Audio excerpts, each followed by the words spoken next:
Well, evening, everyone, and welcome to this our second webinar for our sixth form entry in 2023. And tonight you've tuned into the webinar that deals with the arts, the social sciences, and the humanities. Last night we had maths and science, and tonight is those three areas turn instead.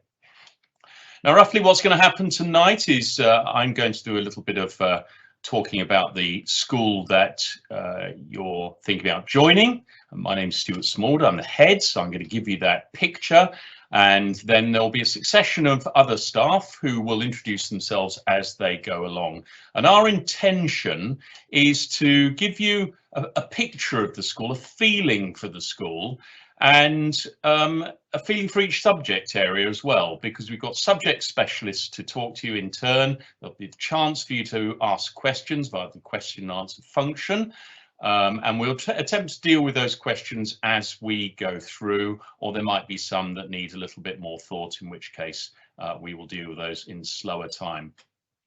We really do hope this evening's event is helpful for you. I've no doubt you've done some homework before you started to think about tuning into this webinar, so you will look to the website, I'm sure. But also there will be some dates of other events for you to come and look at the school, both daylight ones and also ones that are slightly more November after dark events. So those will be referred to later on. But we really do hope that you're getting the information that you need to make an informed choice about what a sixth form experience of over 2 years at Bishop's would offer you.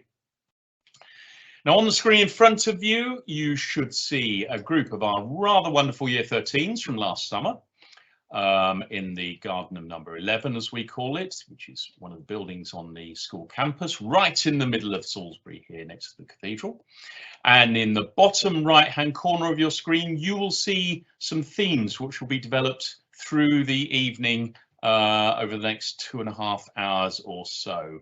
And I'm going to talk about one of those, the top one, academic excellence, and then others will talk about the curriculum, what we do to support our students, and the opportunities that we give beyond the curriculum and that build on the curriculum too. So that's what we're aiming to do this evening, and you'll get a more detailed programme in a very short time. And we really do hope that it gives you all the information that you need, but also gives you a kind of an exciting taster that will make you want to know more, particularly by visiting the school. If I could have the next slide, please. Thank you. So there's the outline for the evening. We're in the welcome introduction, obviously. We've then got art, music, English, class, civ, history, politics, geography, business and economics, and philosophy and ethics, winding up the evening before we have a chance for you to ask any concluding questions at the end. So that's the routine for the evening. And as I say, engage as you wish as we go through. If I could have the next slide. So it's my job just to outline something that I'm sure you will be aware of from doing your homework before you tuned into the webinar. We're an academic school. We are, we're very proud of the results that we get, and you see the big headline number there, which puts us up amongst the top schools nationally, not just locally or regionally. That's a very, very strong performance put in by our Year 13s this last summer. So those are exam grades. They're not internally assessed ones. Those are exam grades. And it's a very impressive number. But what really matters is that level of performance from our students enables them to have the best and widest choice of things as their next step. And that's, I think, what this evening will show to you. It'll show you a launch pad for your future, whatever you want to do, whether it's a degree at a very competitive university or whether it's degree apprenticeship or whatever. We help our students to perform really, really strongly at A level to give them those choices. And you can see lower down on the screen that we're very proud of what they do. So typically between 60 and 70% of our students go to Russell Group universities. That's the most competitive 24 in the country. And last year was pretty typical. We sent a total of 11 students on to Oxford and Cambridge.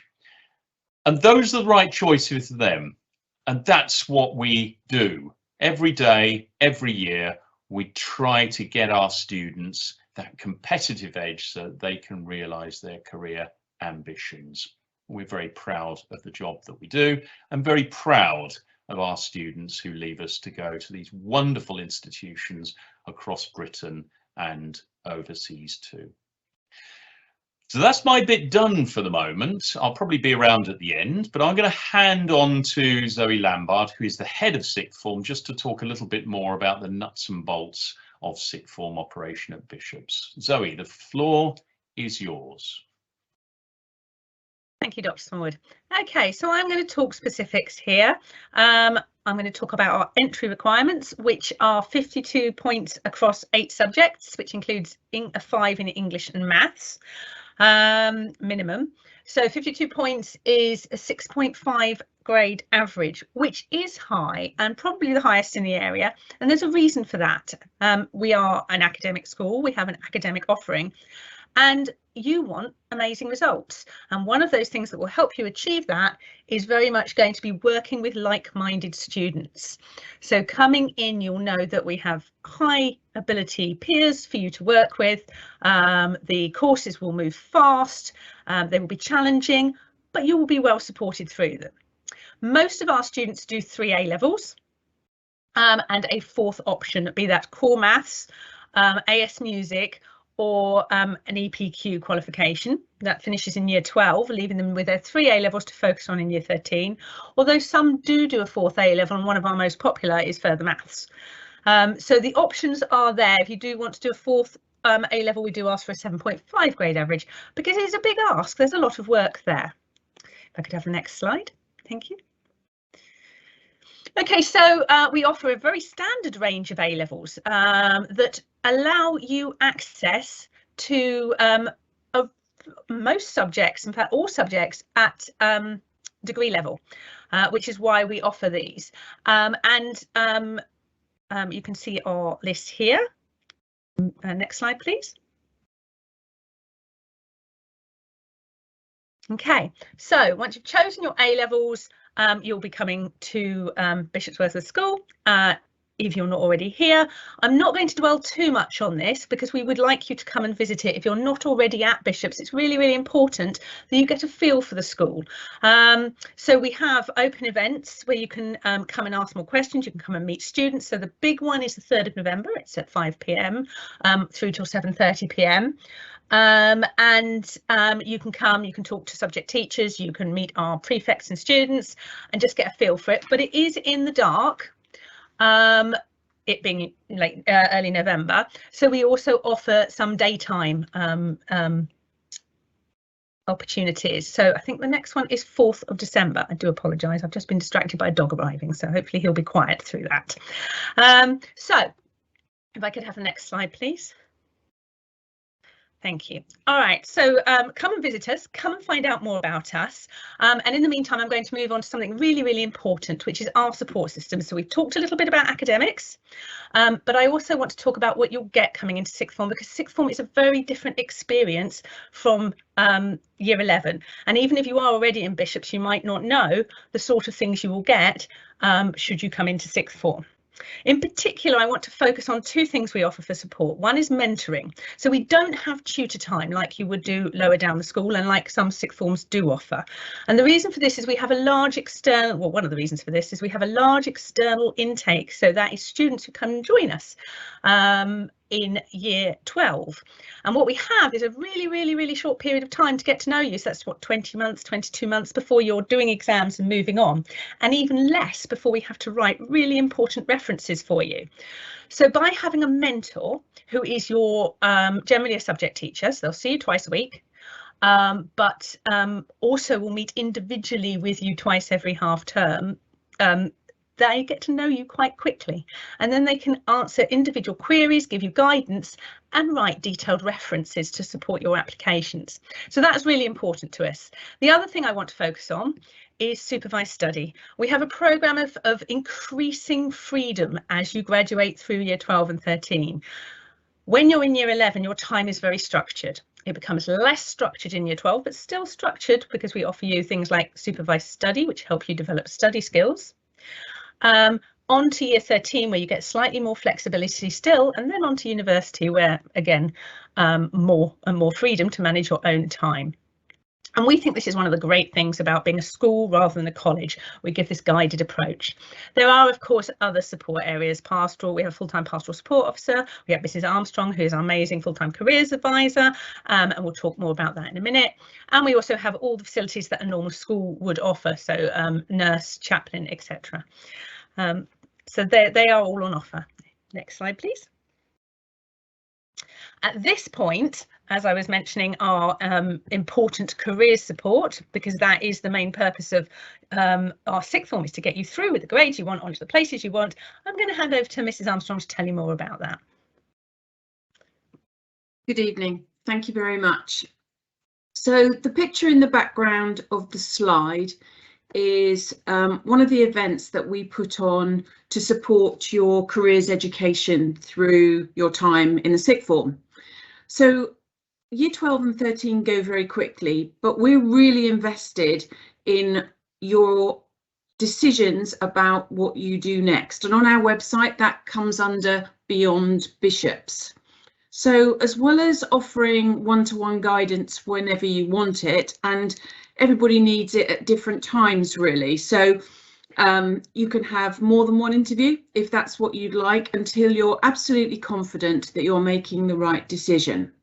We have a lot of students who are interested in applying for medicine, veterinary, and at last we have had one dentist who successfully secured a place last year. And we're very well versed in not only those sorts of competitive applications, but also what the competitive institutions are actually looking for in an application to make it successful. As well as the UK, we always have a range of students who are interested in extending their boundaries, and they want to go and study abroad.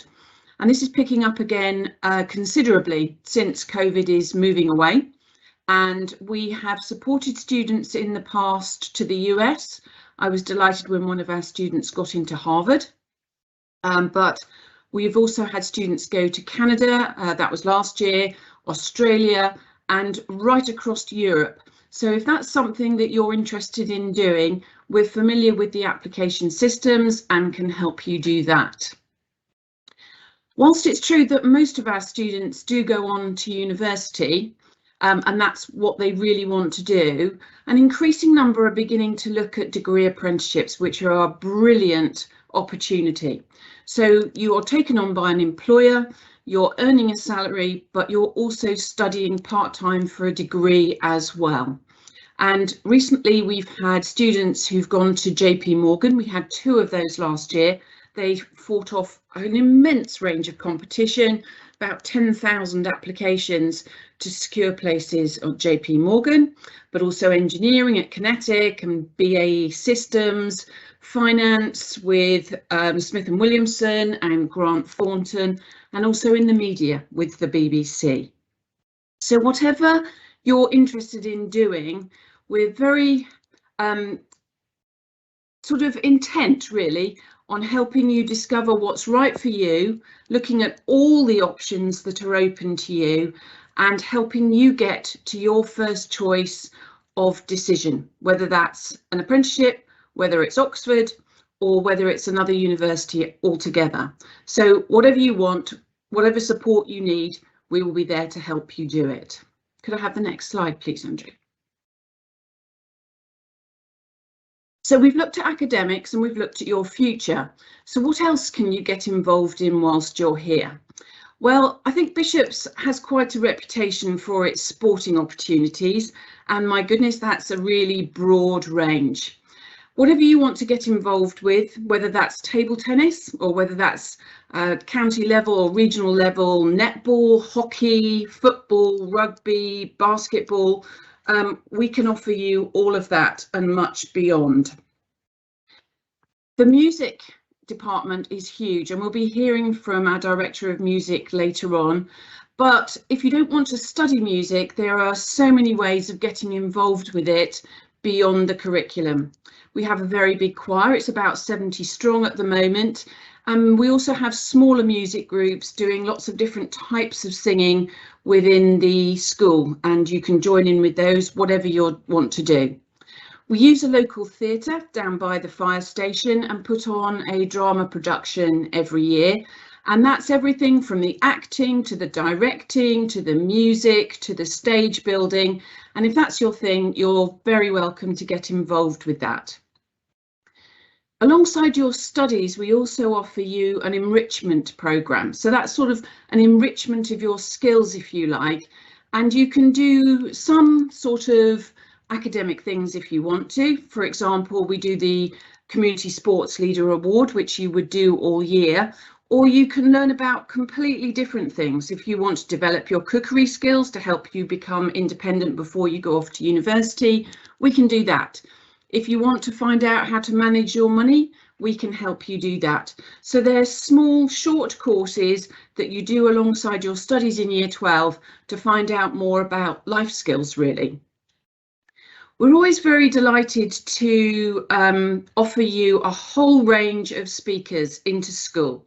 We have headmasters' lectures, but these are offered on a whole range of subjects to help you find out about careers and professions that you might not know about, from just how to deal with life in the bigger world, whether that's economics or politics, but something interesting that you can find out more again about to support your studies.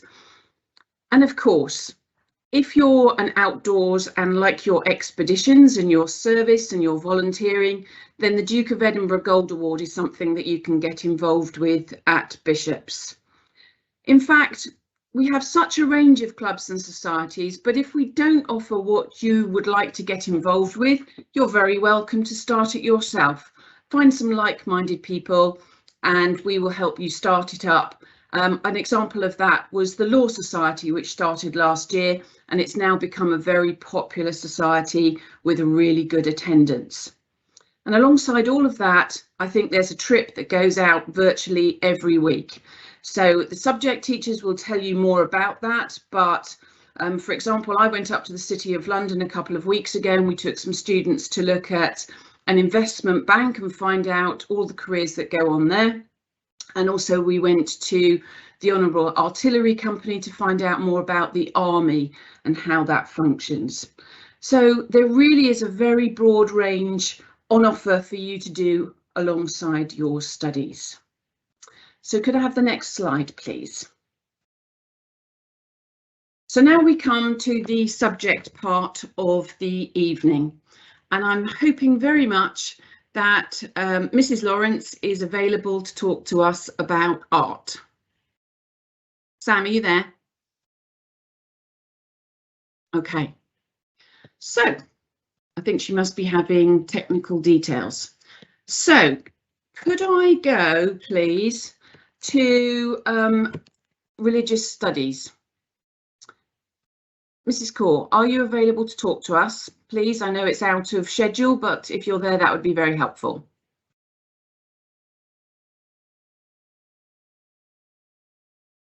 No? Hello.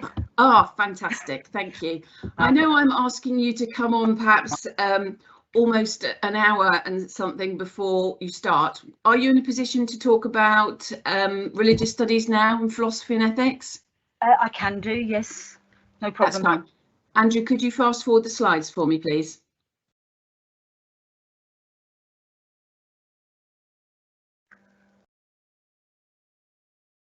All the way. Sorry, I would choose the last one in the batch. Sorry. Brilliant. Thank you. Okay. Yes. Would you like me to just say a little bit about the course first? Yes, please. Right? If you could run through Okay. the content and that sort of thing, that would be great. Yeah, so basically we follow the EduCAS syllabus for the A-level. It's a linear course, obviously conducted over 2 years. And basically the beauty of this particular course that we follow, and we've been doing this for several years now, is the fact that it's split into 3 components, and each component carries an equal weighting across the board. And essentially, each component, students get a specialist teacher for it. So it's not the same teacher that teaches all 3 parts. So starting with the ethics component, I teach that, and this particular component concentrates on the meaning of words like good, bad, right, wrong, and all the different ethical theories that are out there in terms of how we make decisions, what is moral goodness, what is right, what is wrong. And we start off with a religious theory called divine command, and then we start talking about things like natural law. And the beauty of this particular component is that we hone it into modern sorry, I should take that off, into modern contemporary examples. So we will look at American politics, decision making on things like capital punishment, abortion, polyamorous relationships, what's the other one? Euthanasia, and that sort of hones it into today, into current affairs. So the students get a lot of kind of relevance, and they can relate to it because they can see these issues being discussed in the media, and in all honesty they do really enjoy that component. The second component is taught at the moment by Mr. Browning, which is the philosophy of religion, and this one concentrates quite heavily on, does God exist? And the various arguments about the existence of God, cosmological argument, the ontological argument, and so on and so forth. And obviously in that unit, because it's philosophy of religion, we look at evil and suffering and what the religious answers to that are and the secular answers to that. And the last unit, which is taught by Dr. Wood, she teaches the Christianity element. So that's the third component. And this concentrates on all the theological ideas, the ideas about Jesus, the nature of God, and all those omni words that some students have probably come across, like omnipotent and omnibenevolent and that kind of thing.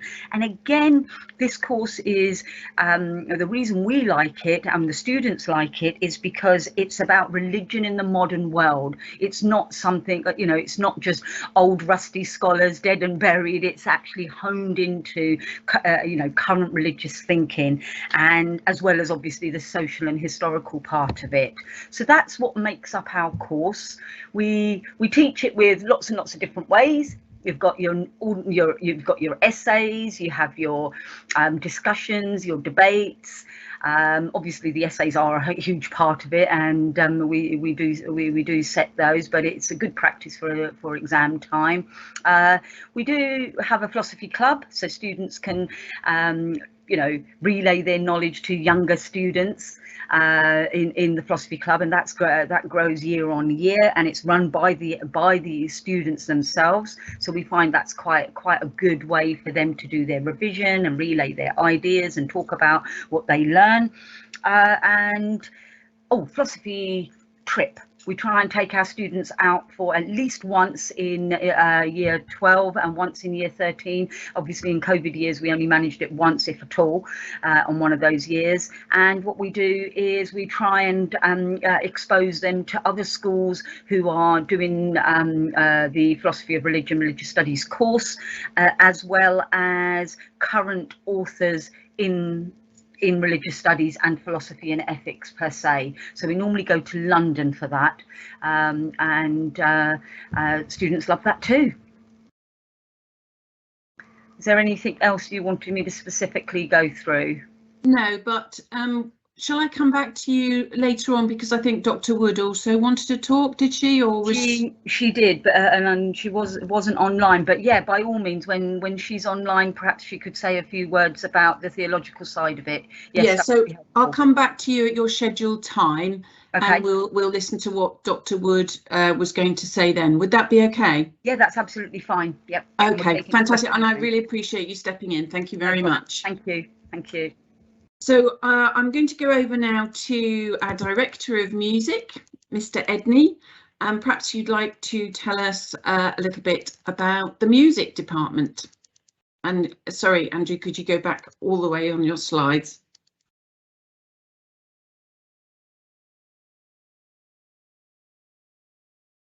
Thank you.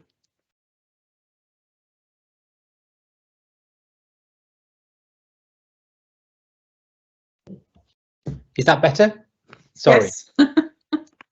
Yes. It's been a while. Good evening. I'm Mr. Edney. I'm Director of Music at Bishop's. I'd like to briefly talk to you about the A-level that we offer, and also the co-curricular side of music, which I believe Mrs. Armstrong might have touched on in her introduction. At Bishop's, we now do Educas A-level. This is how the A-level is set up. We actually run AS music and A-level music. In year 12, you get to choose a fourth option, and alongside further maths and the EPQ, you can now choose AS music. The way that these two work together is that we teach everyone in year 12 the AS syllabus, because then that can turn into a full A-level in year 13, and it gives you the option, if you do choose it as an AS in year 12, that you can continue it in year 13 if everything is going swimmingly for you. The difference between the two is mainly the difficulty level. For performance at the AS, you would only need to be grade 5 by the end of year 12, whereas for the full A level at the end of year 13, you would need to be around grade 6 standard. That isn't a barrier. That isn't a level that if you cannot get to, you can't pass the A level, but that is the recommended equivalent. So you can see the times on the screen. If you do the AS side of the A level, then it's a 6 to 8 minute recital, and it's worth 30% of your course. If you were to go onto the full A level, you choose your weighting. So I'll come to that in a moment. For the composition, for AS, it's 2 compositions, one which is in a Western classical tradition style, which we teach a huge amount of at the beginning of year 12, and one free choice composition. And as you can see, the time is anywhere between 4.5 and 7 minutes. Now for the A level, we can specify which of those 2 components we're stronger at. So if you are an out-and-out performer, then you might choose to do the performance as your 35%. And if you preferred composition, then you could do that as your 35%. Basically, with the compositions, you do 3 instead of 2, and for performance, you do 10 to 12 minutes instead of 6 to 8 minutes. I realise that one of the pictures hasn't pasted onto there, but so that's how it works. You choose your weighting for full A level. And then if we go on to the next slide, both the AS and the A level have the third component is appraising. Again, for the AS, it's just shorter. You can see that in the full A level, we choose between area of study E and F. You don't have to do that for AS. So both sides of the A level do Western classical tradition as their area of study A, and that's looking at the development of the symphony throughout 1750 to 1900. And we look at the Mendelssohn, the Symphony Number 4. We will touch on the Haydn, but the Mendelssohn is a set work that we choose. And then you get to choose your second area of study. You can choose either rock and pop, musical theatre and jazz. And the way that we do that is that everybody learns the fundamentals of each area of the study. And then there is a lot of independent study given to you with resources and time from the teachers to make that your second area of study. For the full A level, we like to choose into the 20th century, and then we study the Poulenc and the Debussy. So that's a 2 hour 15 minute exam for A level and an hour and a half for AS. So if you have any questions about that, now's the time to type it in. But I just want to talk to you about the co-curricular side of music at Bishops as well, because that's hugely important to us at Bishops, and we're very much a shop window for the school. I know you've been told about the school choir. That has anywhere between 70 and 80 pupils in, depending on what the weather's like or what buses turn up on time. And we sing every month in the cathedral for the cathedral services. We also do regular performances at St Martin's. We're doing the Christmas concert at St Thomas's this year. We've also been to Winchester and Wells Cathedral in the last 12 months. And the big exciting projects this year are that we are involved with Gabriele Raw, which is a professional orchestra and choir from London, and we're doing a Christmas performance with them at Portsmouth Cathedral, and then we will be performing Vivaldi Gloria at Wilton Italianate Church in May with 3 other schools, possibly even 4 other schools from around the country.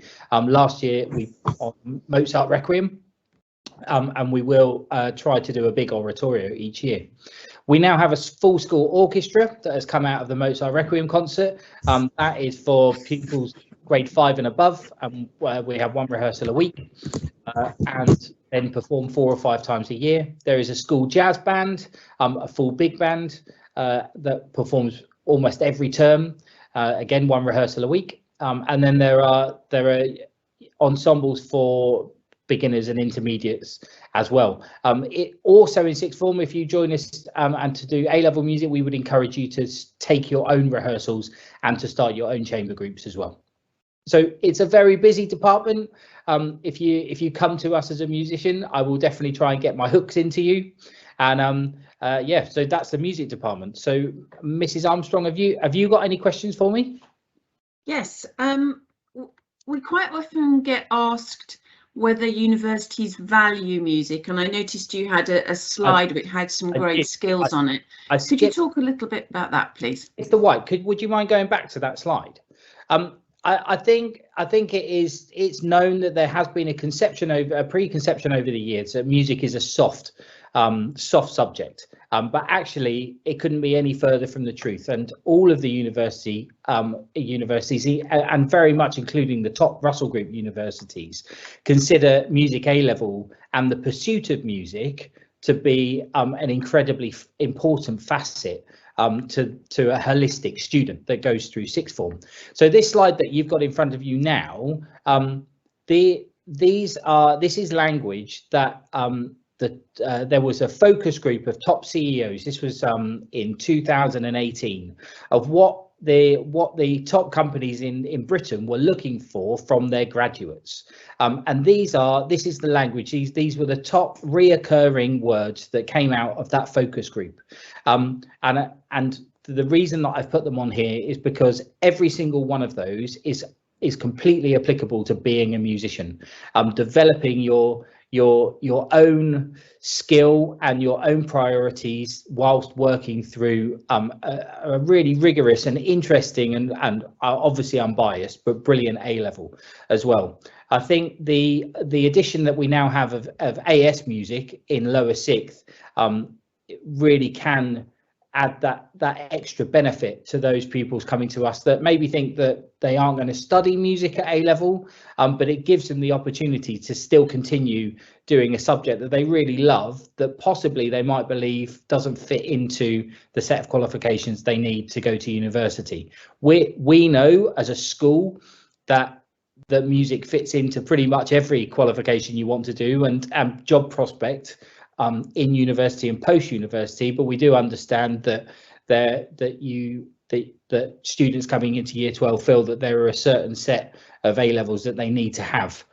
So this option of AS music alongside those, I think, is really beneficial to those aspiring musicians that might not necessarily take it as a career but love doing it.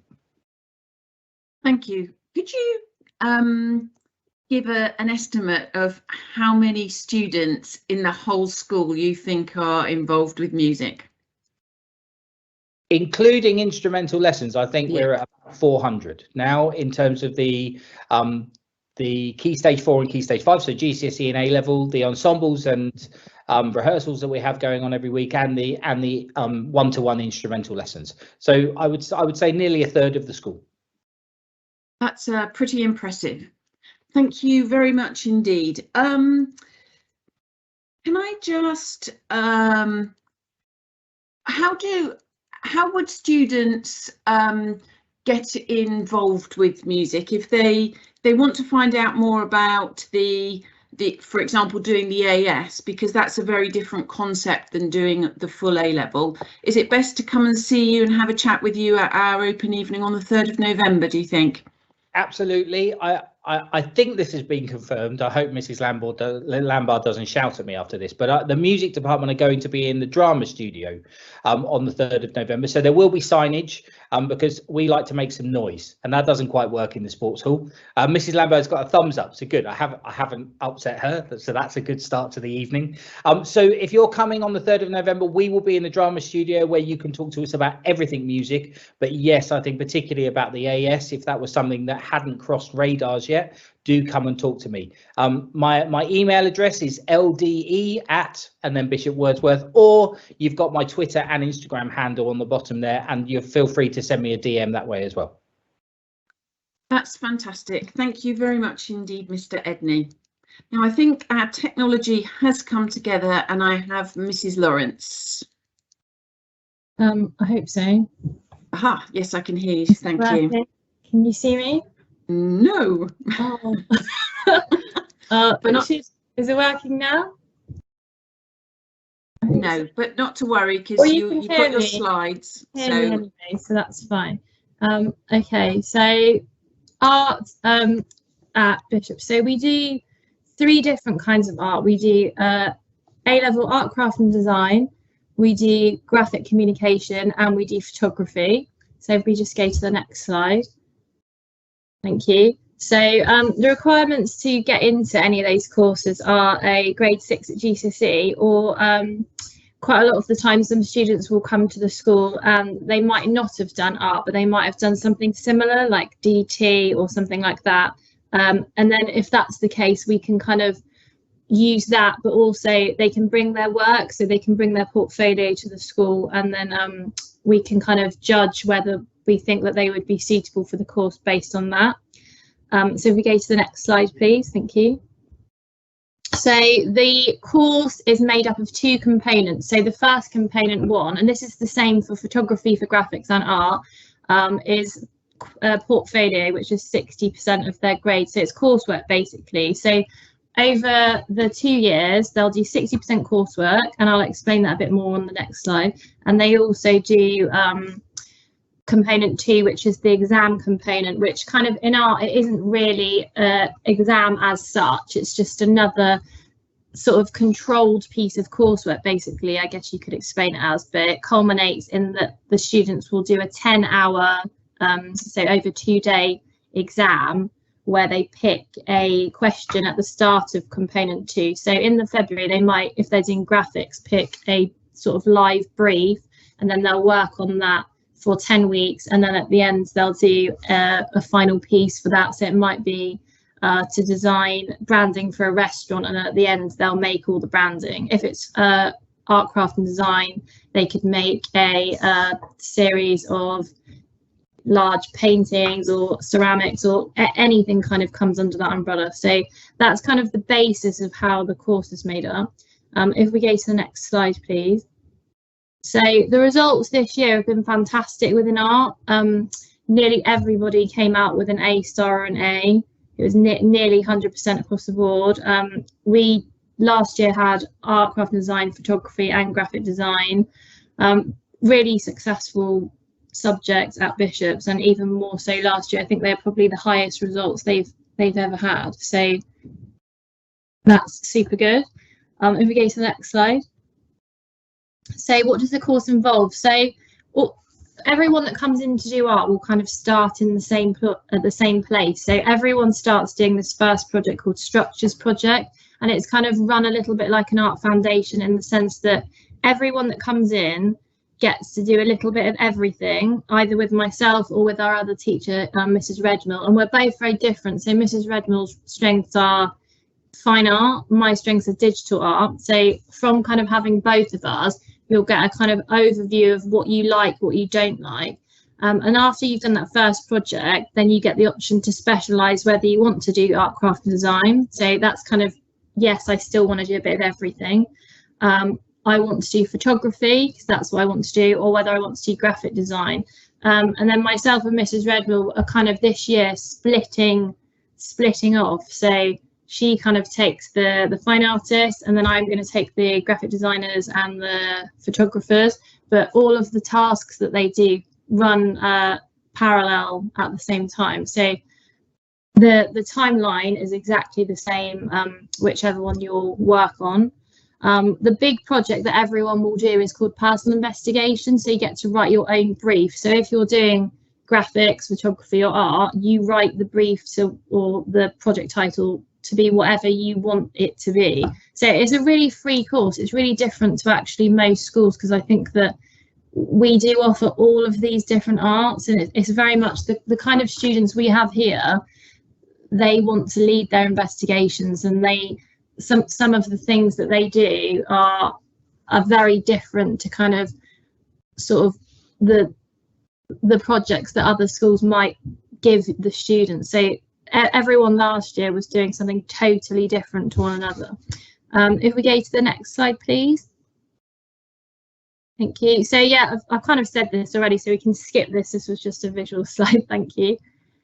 So how we learn, I've kind of spoke a bit about the projects, but hopefully now COVID's kind of maybe out of the way. I'm hoping it's gone. We'll get trips back up and running. We have been to London over the last year, but we're seeing if we can put a trip together to maybe to go to Paris with the year 12s. It might not be this year, it might be next year. So trips are back on. Like I said, there's myself, there's Mrs. Redmill, and then we have 3 awesome art technicians who are super skilled in lots of different areas. One of them is a ceramics expert, and then we have another technician who is fantastic at textiles, and then the third technician is her degree was in graphic design. So the technicians and the support is fantastic. The facilities are great. We have lots of new computers. Thank you to ICT.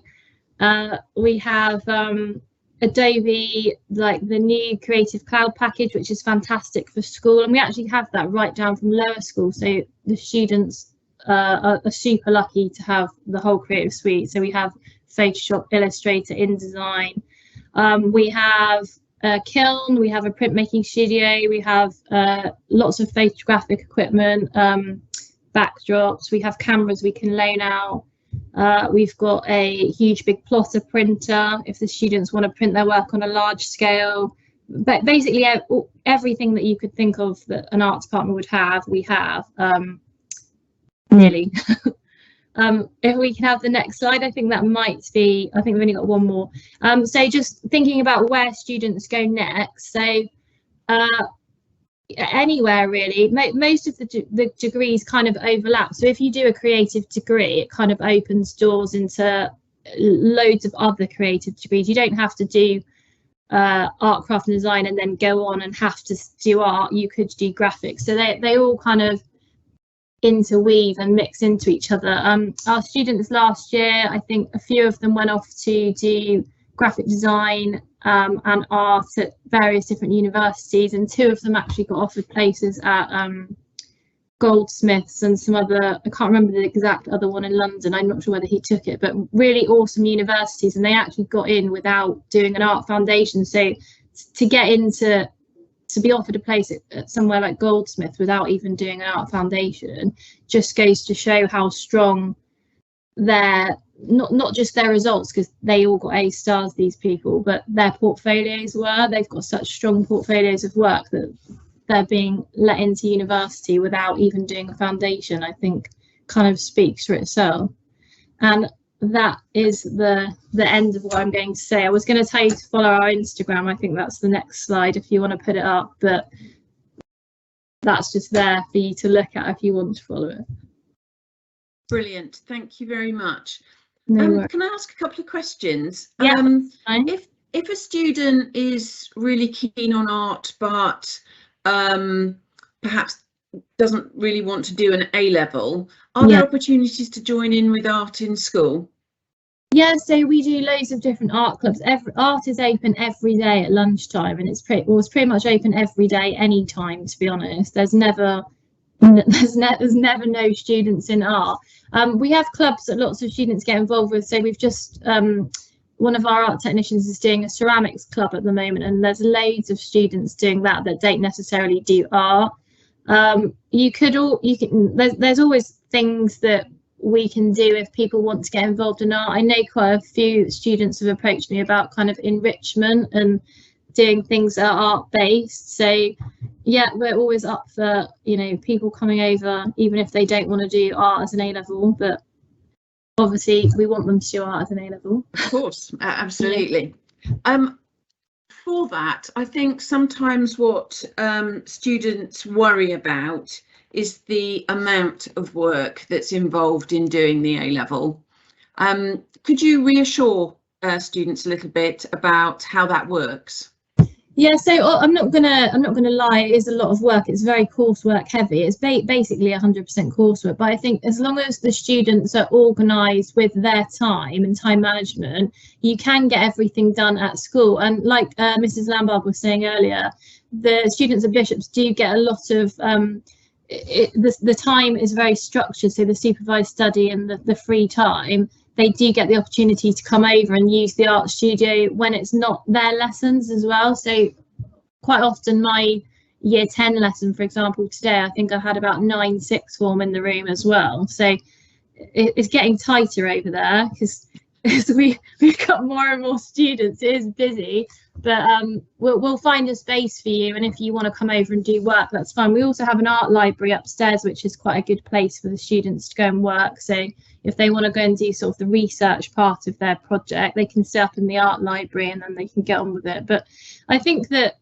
all students will probably admit to this, they do have a lot of time, and if you are sort of good with your time management, then it's fine. And that's probably the case for every subject, I would imagine. I think everything's fine as long as you don't sit around procrastinating and wasting your time at school.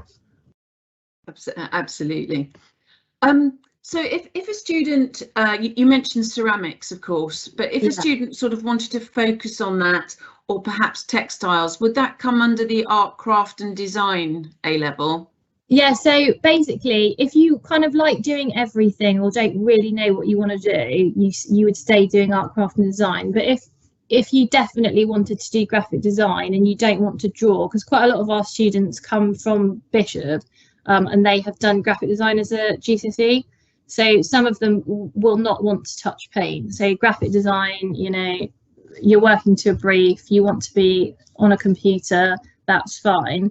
But then, like, on the other hand, we can get students that say they want to do graphics and then they come in and they try doing stuff differently, and then they totally change their mind. So Mrs. Redmill at the moment, I think, has got 2 new students who were not wanting to do fine art, and now they're loving it. So the way the course is run, it's really exciting, and it really lets you kind of experiment before you decide, which I think is a really good thing. And especially with art, you know, we don't want it to be dry and boring, and we want it to be led by the student. Yeah, absolutely. As a final question, is there anything that you're particularly looking for in a student? I just think enthusiasm, really, and kind of willingness to work hard, listen to what myself and Mr. Redmill and the art technicians say, and just art's fun, isn't it? And it's a fun subject, and I think as long as you're still finding it fun, then it's going to be the right subject for you. Absolutely, and creativity is so important, isn't it, as well? So definitely. Okay, thank you very much. No worries. I'm sorry you can't see me and you couldn't hear me before. That's absolutely fine. It was worth waiting for. Most thank definitely. You very much. Okay. Thank you. So now I'm going to head over to English, if that's okay. Mr. Enyu, are you there, please? Yes, I am. Good evening. How are you? Good evening. Good. Can you talk about the A-level course a little, please? Yeah, of course. Well, the A-level English literature course is a really exciting and diverse course. We basically split things into the 2 exam papers that you take at the end of the course. So there are 2 teachers that will be teaching you. One is really one side, paper 1 is the more traditional side of the course. So we begin with Shakespeare's The Tempest and then move on to poetry of Christina Rossetti. And the other side is specialising in the Gothic genre, which looks at various extracts from Gothic texts and then moves on to a modern Gothic text, which is short stories called The Bloody Chamber by Angela Carter. And then beyond that, we move into coursework, which is looking at Carol Ann Duffy poetry and also comparing Streetcar Named Desire with Atonement. So all sorts of texts, really from the 17th century up to modern day. Yeah, I mean, that's the nutshell of it. If you have a look in the Q&A, I've published the details of that, and you can also find those on the English section of the website. So they'll sort of break that down into a lot of detail for you. So that's the basics of the course, but of course there's a lot more to it than that. We have a basic pattern really of lessons where we like the lessons to be discussion based. We usually have about, I don't know, anywhere between 10 and 15 students in a class, which is a really nice number. And we have a pattern of really asking students to prepare material ahead of the lesson. And then we discuss the material in the lesson. And then the students will move away and consolidate their notes beyond the lesson. So that's the general way things go. We're really well resourced and we use a really good website called Massalit, which basically provides a lot of extra little soundbite lectures really from top-notch university lecturers, which students can use to build on their knowledge. So that's really helpful as well. Yeah, I mean, extracurricular wise, we're now moving back to setting up theatre trips. So we've got a theatre trip running for year 12 and 13 next February, I think it is, to go and see The Tempest, one of the set texts we're studying, in Stratford. So we're really looking forward to getting back to doing that sort of thing again. So yeah, that's really the basics of the course. Okay, thank you very much. So a typical lesson would be some sort of discussion around a text and then development of it by discussion and that sort of thing. Yes, it would. Yeah, one of the things I think is great about English literature is just how diverse it is as a subject. And so, as well as discussing the text, we always end up, I mean, we're always digressing and going off on all sorts of tangents, you know, about in terms of like philosophy, psychology, whatever really. And I think that's the great thing about the subject. I've always said it's the only subject that explores what it is to be a human being. And, you know, so many truths are revealed in literature, really a lot more so than factual stuff can reveal. So we do end up talking about, you know, life, philosophizing over things. So there's a lot of interesting discussion to be had. Obviously, it needs to get back to the text in the end, and it always does. I mean, that said, we do have quiet students, and I was a fairly quiet student when I was at school. So you don't have to be sort of outrageously outgoing or extrovert.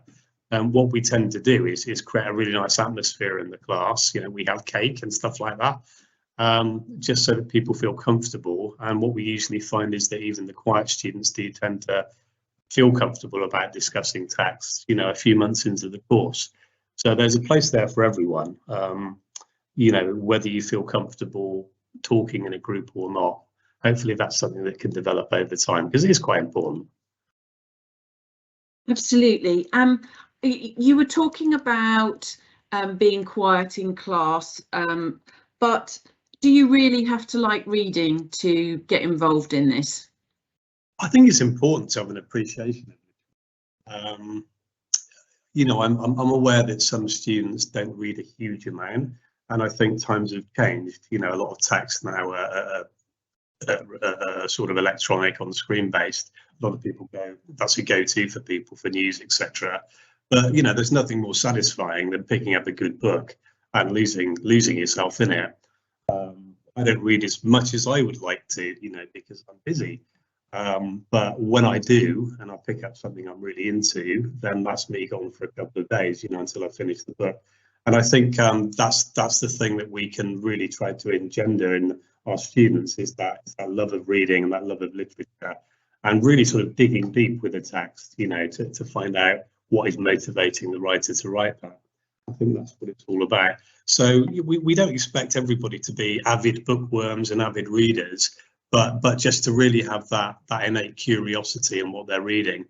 And I think that's something which we can help with as well. Brilliant. Okay, and obviously the title of the course is English Literature, but do you look at sort of different interpretations via different media through a film representation of a text or something like that?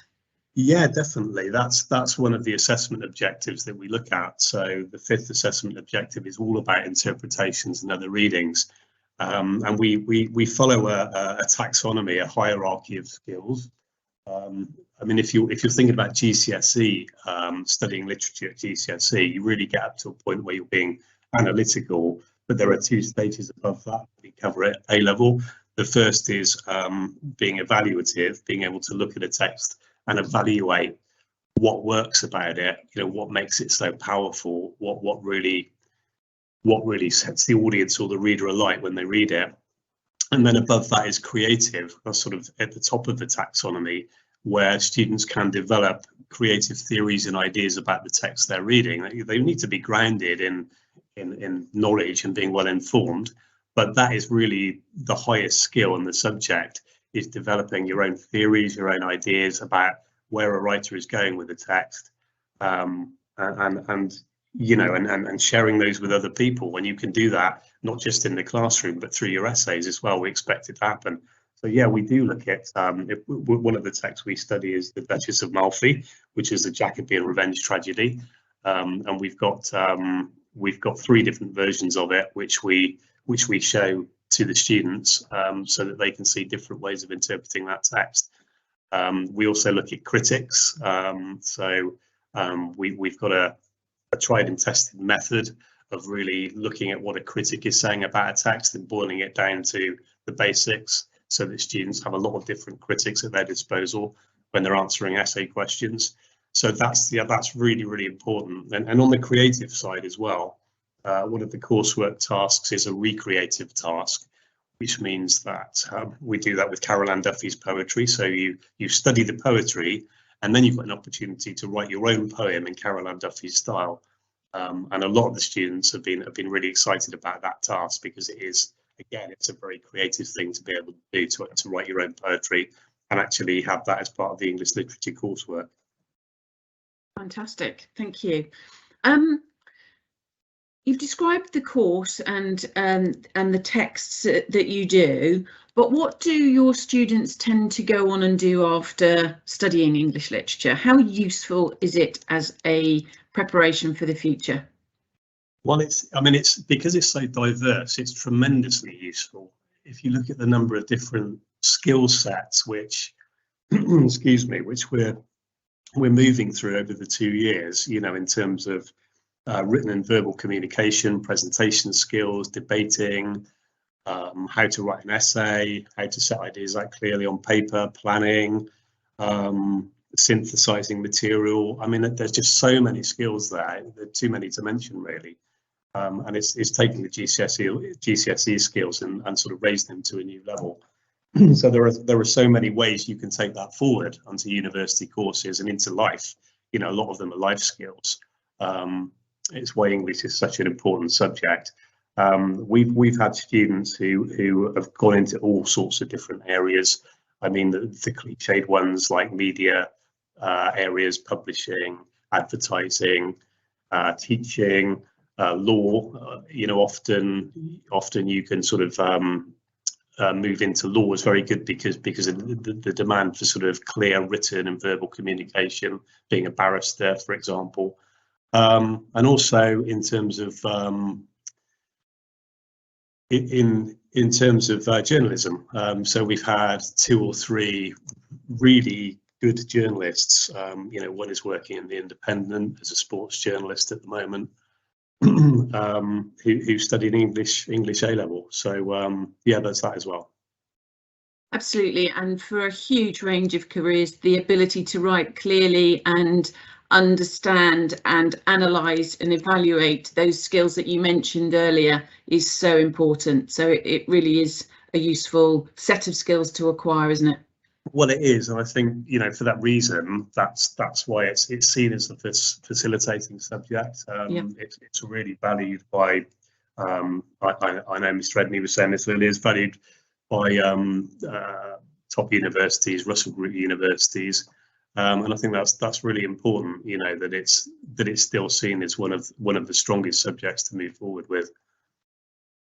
Absolutely. Well, thank you very much indeed, Mr. Enyu. That was really informative and inspiring as well. So I hope that lots of students come and see you on the 3rd of November and to find out a bit more about studying English literature at A-level. Absolutely, yeah. We'll look forward to seeing everyone, and there's a lot more information on the website. You have a look at the video as well, because it gives you a real indication of the enthusiasm of our lovely students.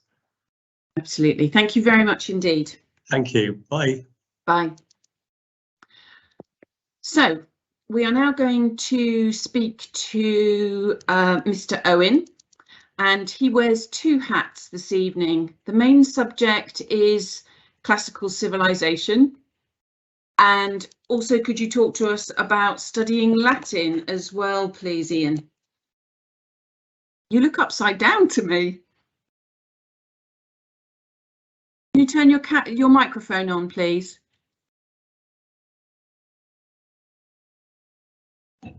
Hello? Hello? Brilliant. Yes, we can hear you, Ian. Sorry, Thank you very much. I don't know what to do about the camera. Shall I just switch it off? I think so. Sorry about that. Hi. Yeah. Okay. Okay. Classical civilization. Yeah. The study of the Greeks and the Romans, and we look at different aspects of that. So, first of all, why we study them. From an anthropological point of view, from a human development point of view, it's very important to Western culture that we understand what the Greeks and the Romans have given us as we transition through European Western history, in terms of practices such as our government, our education, religious practices. All of these things have a home and a birthplace in Greek and Roman times. So that's where we start. And then in detail, the board that we use, and it's the only board that offers classical civilization, they insist that we look at the hero in Greek and Roman society. So we read 2 of their important bits of literature. We look at the Odyssey on the Greek side, and then we'll look at the Aeneid, Rome's great poem, on the Roman side. And what I'd like to try to do is to keep a balance between the Greeks and the Romans. So when we move on and we have elective modules, on the Greek side, we've looked at art over recent years, and we look at that from an art history point of view, and what looking at the art of the Greeks might teach us about their culture. And then on the Roman side, for diversity, we look at the politics of Rome, and you can see again how these subjects might tie in with other subjects that are offered at A-level. But in the politics of Rome, we look at the time when it was transitioning from a republic, and it was all building up to merging Julius Caesar. And then following that, we had emperors. But we focus on the time when the republic's falling apart. So that's what is largely the area that we cover. But it's so vast that it's one of the things that I like about classical civilization, is that if you choose to carry on with it, We always have 1 or 2 students that want to carry on, take it to university as a subject in itself. There's still so much to learn once you've moved on from A-level. Shall I move straight into? Sorry, Mrs. Armstrong, I didn't hear you. How many do you have in the class, Mr. Anne? Yeah, this year we've got this year we've got 6 in the lower 6. I did think we were going to have more, but 6 is actually, it's been such a nice number to work with, in so much as it's relatively one-on-one's obviously not the right ratio, but you know what I mean. It's very personal learning, and it's very easy and quick to turn around pieces of work and give help and support in that way. So that has been one of the nice things about having a relatively small group. And same in the upper 6. We've 6 there also, and I think personally, I know they're not here to vouch for me, but there's a very nice relationship in that, with having those sort of numbers and being able to, you know, tackle things together. Absolutely. What subjects do you think go well with classical civilization? There are the obvious ones you might think of, as I've mentioned, because we're looking at politics and art and stories. Then you think of English and politics and art even, and another one would be history. I think all of our subjects tonight, we will have lots of crossover with that, because we do look at historical things as well. But as Mr. Enu was saying earlier, it's odd the sort of students that you get in your room, because I have, amongst my 6 in the lower 6, 2 of them are doing classics as a third, and very different to their science A-levels. They're doing 2 sciences and classical civilization. So while they say that there are certain things that may seem obvious that go together, that we produce very similar sort of skills on the humanities side. Again, it's already been mentioned about written verbal communication and planning and problem solving, effective note taking, essay writing. While we share those things, it's nice to sort of think, well, you know, you can study, get those skills and do something very different while learning them at the same time. I do think that classical civilization brings some fresh air to, and it's very informative as well. But some fresh air to our suite of A-levels. Definitely. Are you able to sort of get out and see things in situ? As things are opening up now, then yes, obviously the last couple of years we've had to visit things remotely, but at this moment in time I'm trying to get our Italy trip organised and hoping to go relatively the first half of next year, to get across there and do that. In previous years we have got to go out to Greece, but it would all depend on student numbers and what we can do. But yeah, both, they're not off the table at all. And I do like to go to London, the British Museum, and see places there. And we've taken students to Oxford before, Ashmolean Museum, and just try to get out and see the artifacts in, okay, they're not in situ in this country necessarily, that's a whole new other debate, but at least we can see them and see them up close and get out and visit those things. So, for example, if you went to Italy, is that to go to places like Pompeii or Herculaneum, and where would you go in Greece? Oh, well, yeah, so the Italy trip, I tried to combine with the GCSE boys doing Latin as well. So we tend to, you hit the nail on the head. We try to do Pompeii for the boys that are studying Latin, see Herculaneum and Mount Vesuvius. and then get up to Rome and see, the famous buildings in Rome, like the Colosseum and the Forum and those places. So we try to do that all in about 4 days. So it's a really quick visit, but yeah, we tried. That's where we'd like to go. And if it were to work out that we could get back to Greece, then again, fairly typically it's Athens and Delphi and Olympia, and we do usually 2 or 3 centres when we go there. And again, beautiful trip, and yeah, my hope is that we can get there soon, if not next year, the year after or something. Yeah. Okay. Could you also talk a little bit about Latin, please? Yeah. For those who are interested, if you're homegrown, I'm speaking to the boys. Boys would be looking at a grade 7 in your GCSE. If it's external, boys or girls, very happy to have you along.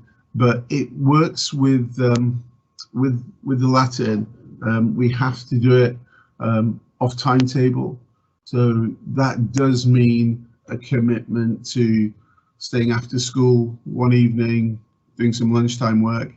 My current group couldn't fit it in a lunchtime, so I have to do a little bit before school starts. So it is quite a labour of love to do it, but we like to offer it for those who have enjoyed doing it so far.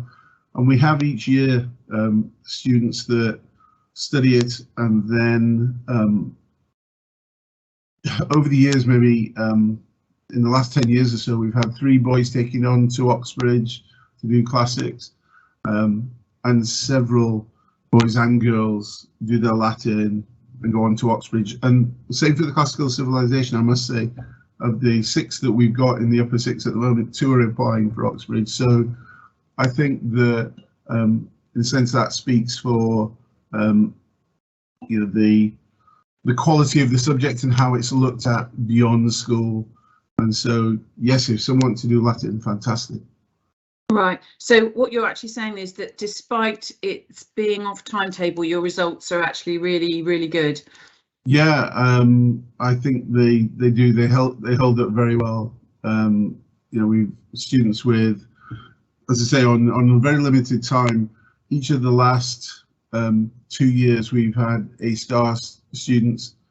So it takes a lot of commitment. Please don't get me wrong. The students that come along will have to work their socks off, but because they enjoy it and like it, the results are there as well. Brilliant. Yeah. Okay, thank you. So to finish up with, could you just say what you're looking for in a student and what the entry requirements are for Class Civ, please? Yeah, absolutely. Because the outcome is largely written, so we're producing essays or short answer questions, things like that. We're looking for someone who can write relatively well, and by that we want students of grade 6 in a subject where they've had to write. Does that make sense? They're sort of English lit, so they're RSs, so they're used to writing, and that will be the vast majority of our students that come into Bishop. So yes, I'd be very happy with the 6 in a humanities subject. That would be great. Okay, I don't know if Miss Lambard might want to come on this one, but you wouldn't be able to take Latin as a 3rd subject. It has to be a 4th. Would that be right? Shall I take this one? Yes, please. Brilliant. Okay. Yes, because it's not timetabled within your timetabled A-level courses, because it's done as an extra, and because it's very, very small group size, so we do allocate less time for it, etc.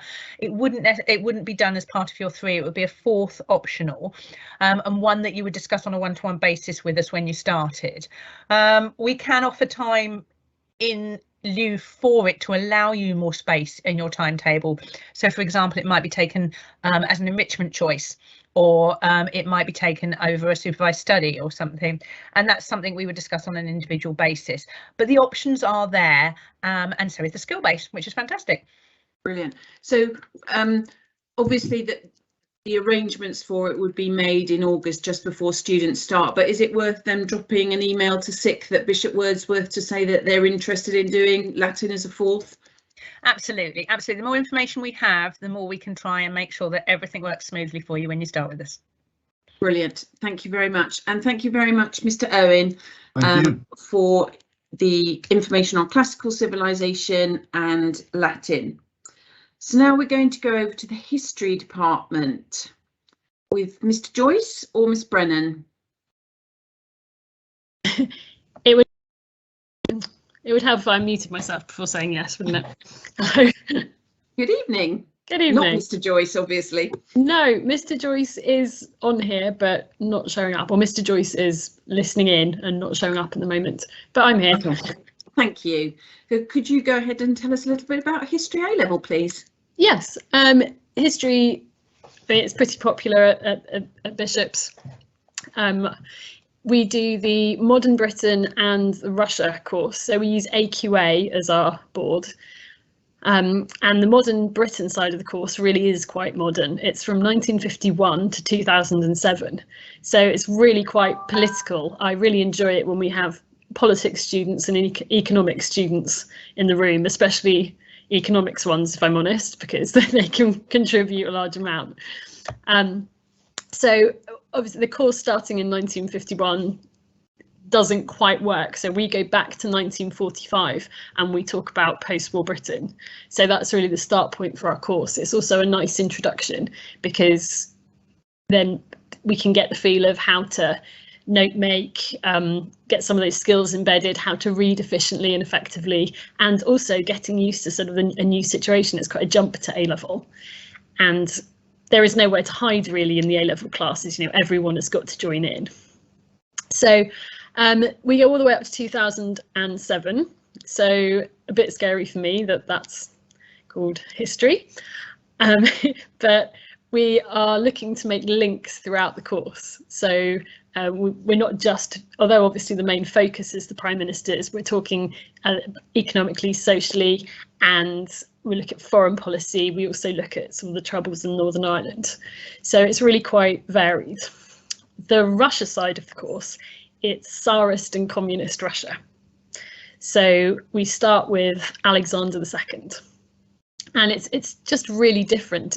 We think it's very interesting because it's so different. It's culturally very different. It's so difficult to get your head around such a vast country and so many different peoples. And we bring it all the way up to sort of Stalinist Russia. And that's the breadth study, so looking at themes like opposition. So there are two teachers. We teach it as two discrete sides of the course with two different teachers. And that adds a bit of more variety to the week. We do coursework and we have a selection of questions that students have been choosing from. So this year students have done topics on the Crusades and exploration and the witch craze and the Black Death. Right, so again, we're getting quite a variety there, which is nice for us. So is that free choice? They can do exactly what they want? Not quite. We have tried that in the past, but we're better able to support the students if we limit it a bit more to more doable questions. So we found that there's sort of a bank of questions that have worked well for people in the past, and that we can help resource, and we can help point people in the right direction with reading lists. Because although it's brilliant, it's a wonderful project being able to do your own reading, and being able to research areas you enjoy, it's also nice to have that bit of sort of teacher support and safety net in there. So we hope we've got a nice broad range of topics, but that we've got that support in place now. Is there any preparation that you would recommend for somebody who wanted to do history A-level? You know, is there a big jump, for example, from GCSE to A-level? I think, as with all subjects, yes, there is quite a big jump. And I think the main thing there is just to reassure people who sort of come in with 9 at GCSE, that they don't go straight in as an A at A level, that it's like steps and you go in again at the bottom and you work your way up. We say that people have to have history GCSE, but really the preparation over the summer is reading. It's looking at a couple of books that we recommend on both sides of the course, but there's also the Andrew Marr Modern Britain series, because we understand that not everyone sits with their head buried in a book all the time. So we have plenty of recommendations for what you can watch, and we also have quite a large bank of podcasts, and we're lucky enough that there are quite a few lectures online and things like that that students can use as support. In the run-up as well, we're trying to get the History Society open to more members of the school sort of lower down, so anyone that wants to start attending things like that, see if they enjoy that kind of thing, is very welcome. Okay, so is that on the history pages of our website that people would find all of that? Yes, all the information on summer reading and information on our topics and what boards we use is all available on our websites. I think there are little cards as well, aren't there, for next week's, not next week's, November's open evening. But yes, we have all those kind of messages. People who are already at Bishops obviously are free to ask their teachers at any point, and I'm sure we'll all give a chat to them in class if there are people who are interested in finding out more. But from outside, yes, I probably do need to check that everything's completely up to date, but last time we looked at the website, absolutely fine. Brilliant. Can you tell me about, or tell our audience really about, the History Society, which I think is a really strong part of school? Well, what's nice is it's really a strong part of student life. It's student driven. So although it was something we wanted the students to set up, it's actually they have taken responsibility for all of it. So they invite the guest speakers. And universities have been brilliant, especially through COVID. We got people from far and wide who are prepared to contribute online. We've always had speakers that have come out, but the nice thing about when things went online actually was that we were able to get people from universities all over the country. And so the students invite them in, and the students make sure that if they're in school, that there are plenty of tea and biscuits. The students organise if anyone needs train fares returning, and in the past students have also organised with other schools that people come in and listen to the speakers who may be of particular interest. So we get varying sizes of groups listening to these speakers, but the universities often have outreach programmes, which means they've been really responsive to us in the past. We've been very lucky. Could you give me some examples of the talks that you've had recently? Well, the students seem to, unsurprisingly perhaps, particularly like ones that support their courses. So we have actually had one speaker, I think, has now come in about 3 times to talk to us about Russia. We've had another speaker who's come in a couple of times to talk to us on the subject of the Crusades. But we've had a speaker on 1960s, and to what extent they could be kind of termed the swinging 60s. But we've also had speakers come in on a broader range of topics, and there has been some crossover before with politics and classics. So as much as I like to think that everyone is going to want to be interested in a broad range of topics, I think our best turnouts come when they're ones focused on what we teach. And are non-history A-level students welcome to join in as well? Yes.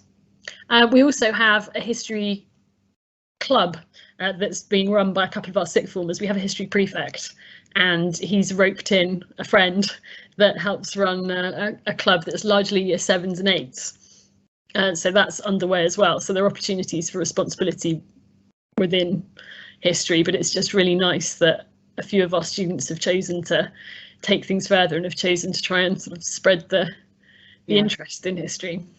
Brilliant. Okay. Could you talk a little bit about the coursework? How much does that represent as a percentage of the overall history mark? 20%.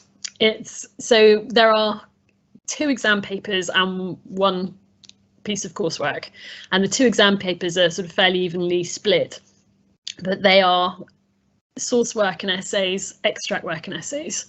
And the coursework is designed to combine all of those aspects. So it's essentially an extended essay. It sounds terrifying, it's 4,500 words, but what I'm finding at the moment is students are finding it hard to cut it down.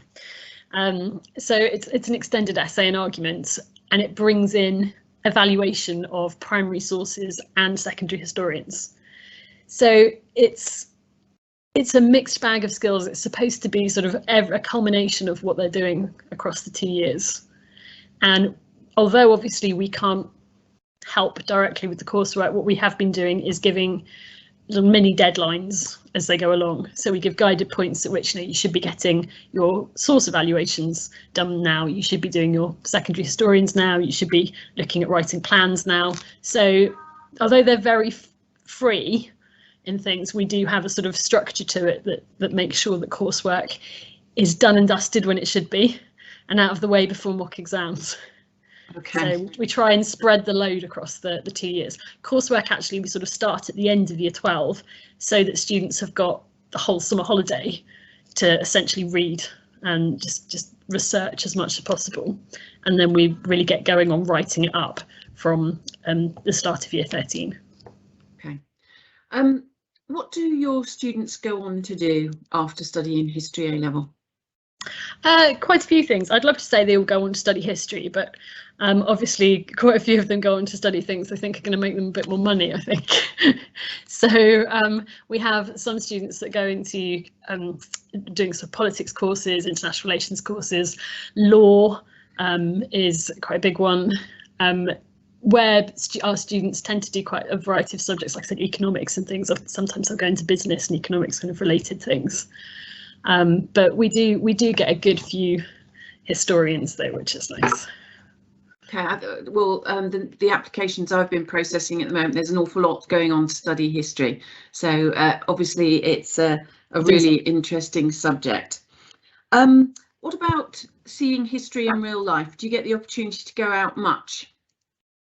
I'm going to be honest, over the last few years, no. We need to get things sort of started again. We've more had external speakers come in. We have gone out in the past to London, mostly to exhibitions, and we went to the British Museum and an art gallery of all places, because they had the Russian royal family and a Russian display. So it kind of depends what's coming up.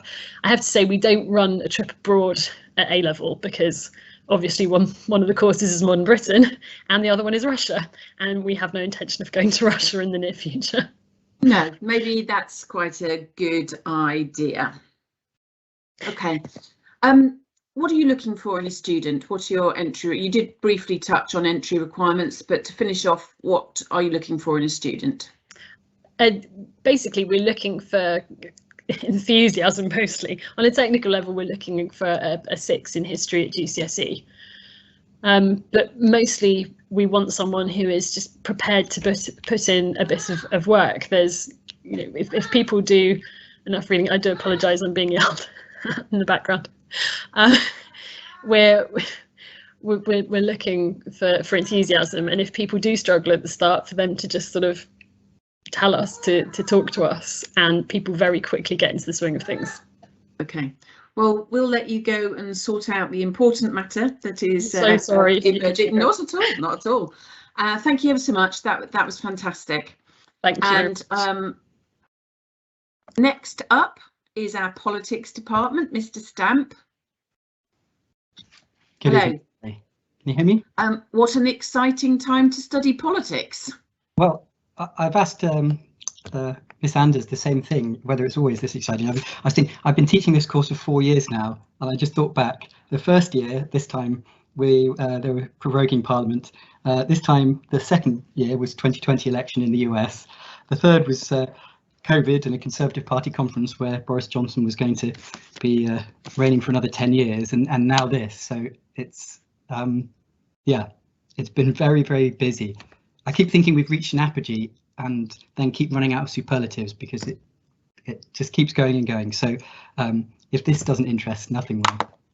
Absolutely. A few years ago, we thought we had the golden cohort because they had a UK election and then an American election throughout their course. But as you say, it just goes on getting better and better and more shocking, really. Yeah. So could you actually talk about what you cover in the A level, please? Could I have the next slide, Andrew, please?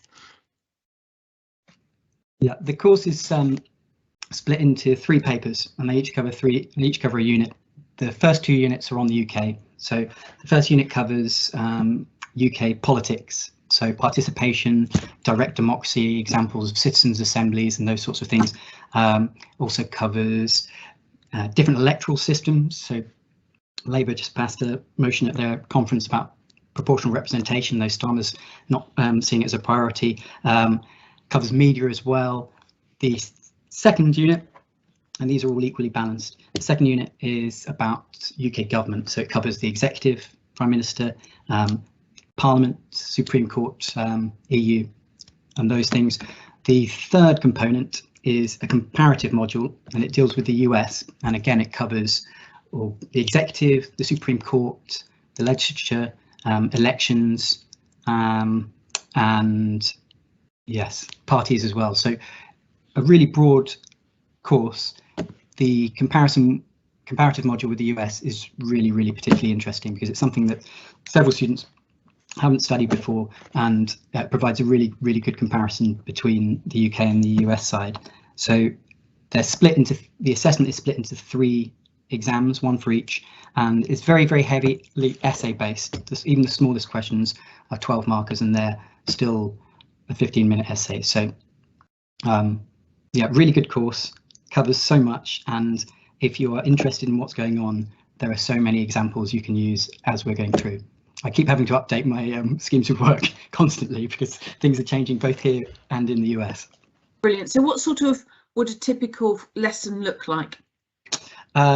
In year 13 at the moment, we started with the US Constitution, and we had a look at through the Constitution, and then we looked at amendments, and I asked my students to use this really good podcast called More Perfect. They released in 2018, and they had songs for each of the 27 amendments.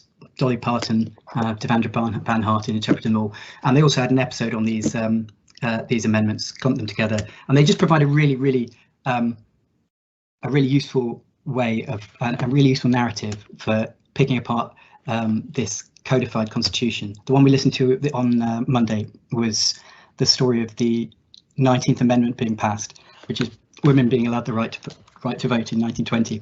And it's just this wonderful story, because you need these supermajorities to pass amendments to the US Constitution. So it had to go through and pass a 2/3 of both houses in the Congress, and then it needs a supermajority of 3/4 in the states, and they needed 36 states. They had 35, and it all came down to Tennessee during Prohibition, lots of drink, and a boy who was only 24 in the legislature getting a letter from his mother to convince him to vote for suffrage and switch his vote. And it all came down to that decision, which is amazing when you consider in the UK it was just an act of parliament that passed it, and they didn't need, because it's not a codified constitution. Anyway, that was one lesson. With the year 12s, they're looking at different electoral systems, and I'm taking a bit of a risk with them. We're going to try and make some pizzas based on different systems. So we're going to have a first past the post pizza, which I think is going to end up being Meat Feast. The vegetarians are going to be pushed out. There'll be a single transferable vote pizza, an additional member system pizza, etc. So I've gone and booked out the kitchen for after half term to do that. So a range of things. Yes. So I presume that your class have a diverse range of political views. Does that work? Is that okay? Yeah, of course. It's wonderful to have, and some people don't have particularly strong views either way. And I think you can come to these things with views, and then when you're looking at particularly structural systems, you can change your mind, or you can have confirmation bias. You can understand where your views come from. There's the media section is quite a good one for political views, because thinking about how influential the media is, I use my friend's book. He's a psychologist at Cambridge, and he wrote Why We Vote the Way We Do, and there's plenty in that to explain some of these political viewpoints. Yeah, it's fantastic to have that in the classroom. Okay, and are you able to go out and see politics in action? Yep, we're off to Parliament in November, so we're taking a group there. Of course, COVID shut a few things down. We went to Parliament back, I think it was back in February, March of 2020, because London was a little bit quiet as we were getting to that point. So that was the last trip we had out. Things are picking up again, and historically, Miss Anders has taken classes to the European Parliament, and there's also been to the US as well. Okay, and I think we get quite involved when there is an election on the horizon, is that right? Yes, so I'm not that confident there will be for this group, but we'll see. The Politics Society will often run hustings, and they are the Politics Society are so good at running these things. I still remember quite fondly the one in 2019, how well they run it. They're used to chairing lots of clubs and organising speakers, so to have them in the sports hall, organising everyone to come in, organising questions and chairing it, was just wonderful to see. They do a really good job. Could you explain a little bit more about what hustings is? So the Politics Society invites all of the respective candidates for Salisbury constituency to come along. They organise the evening as well. People come along, pose questions to the candidates, and the Politics Society were chairing those questions. It's a bit like question time, but for the prospective candidates. I remember in 2019, despite it being a Brexit referendum, the vast majority of questions were based around climate change, and I thought that was, yes, that was a change, because if it had been 5 years earlier, I don't think you would have seen that proportion of questions based on it. Yeah, there was a lot of talk about single-use plastics and things like that, wasn't there? Yeah. Could you give some examples of other speakers that you've had into the Politics Society? Because I know the Politics Society is huge in school. It's huge, and it's not just year 12 and year 13. There's plenty from from the rest of the school that come along as well. 2-3 weeks ago, we had John Glenn come in. He usually comes to see us once a year. He's Salisbury's Member of Parliament, and actually this time he seemed far more relaxed. He almost seemed a little bit happier. Often, I think, because of the last few years, because he's been a member of the government in the Treasury, he's given his account of being an MP and various other things and the structural parts of it. And when you try to drill down questions about government policy, he's quite good at deflecting and answering, following the party line, following the government line. Whereas now that Truss had got rid of him, he was far more open in his opinions as a backbencher, and he seemed happier about it. In fact, Miss Anders asked whether he was happier, and he did say he was. So, yeah, he came in. I know the chair of the Politics Society has got somebody for every single Thursday in November. There's a speaker coming in for feminism after half term.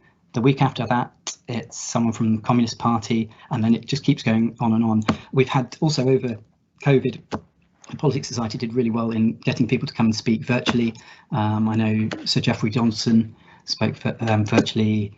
We also, I think, had Mark Harper as well, New Forest MP.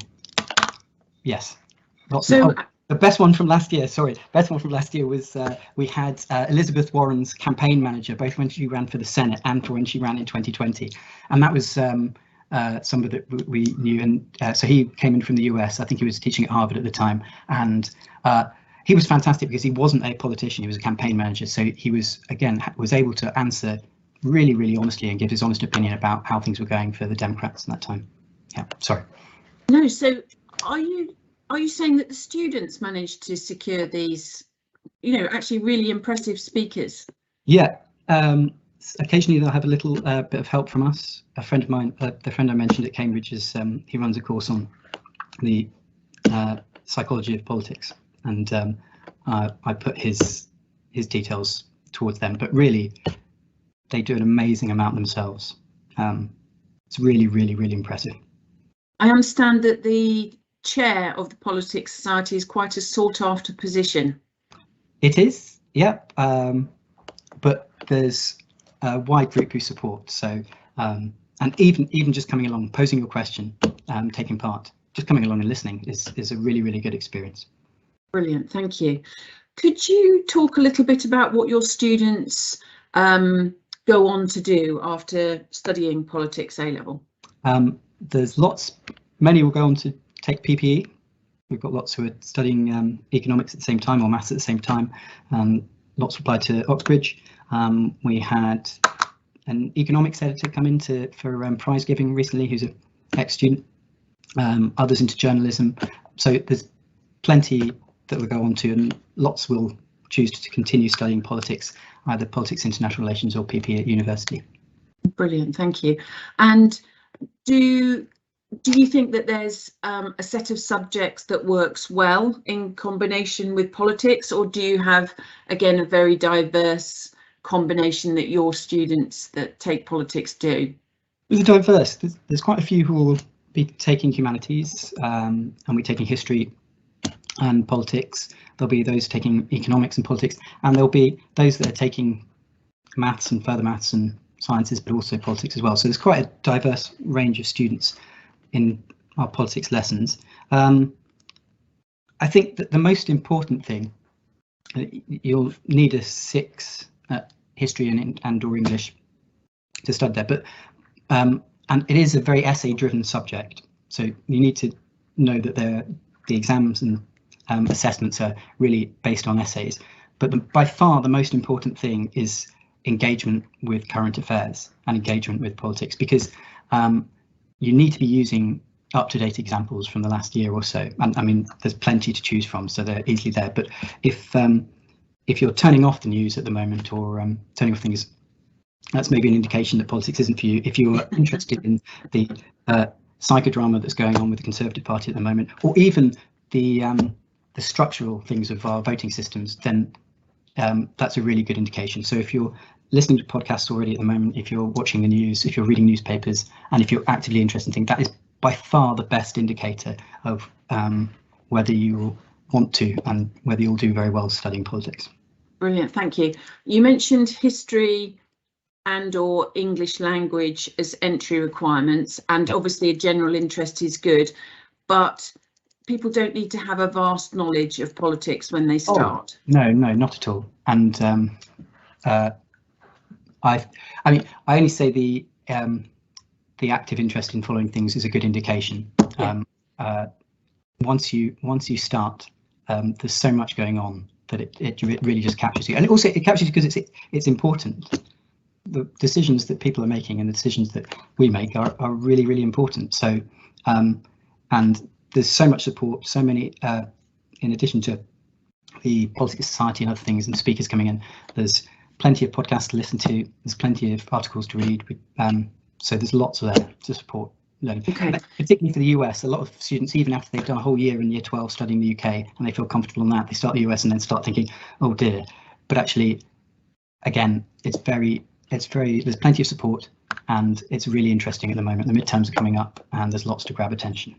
Okay, to finish off, if you've inspired anybody listening this evening to expand an interest in politics, could you name one resource that a student should go and have a look at to start really getting a grip on what's going on?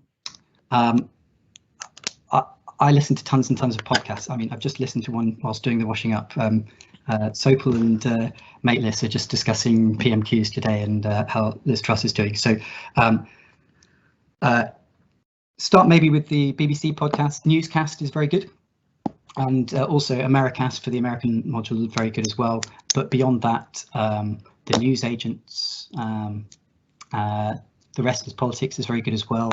NPR Politics podcasts. There's lots to go through. Obviously a vast array.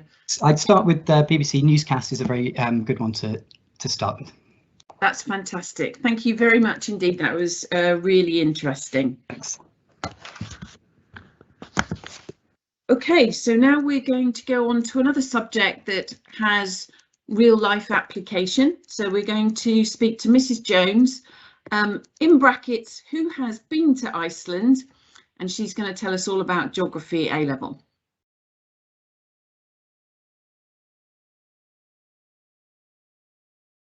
Can you hear me now? Yes, Brilliant. thank you. I can't believe you actually put that on, Mr. White, but anyway, never mind. And also Mr. Stamp has just been talking about all of the podcasts that I was recommending to our students, because having an interest in politics is quite useful for studying geography. So that follows on nicely. I'm Mrs. Jones, and I'll just tell you a bit about the A-level course. So can I have the next slide, please? So we follow the WJEC spec, and there's 4 components. 3 are examined, and the other one is a non-examined assessment, which is worth 20%. So students study that on their own, with support and a time frame and that sort of thing. But and I'll talk about that a little bit more. It's pretty balanced between physical and human geography, although we find more and more that when we're studying the physical geography, there's usually a human element to it as well. So once you've studied tectonics or coasts, for example, there'll be a sort of human element to it as well. So it's pretty balanced. Can I have the next slide, please? So in the start of year 12, we study coasts, and we look at how coasts operate as a system.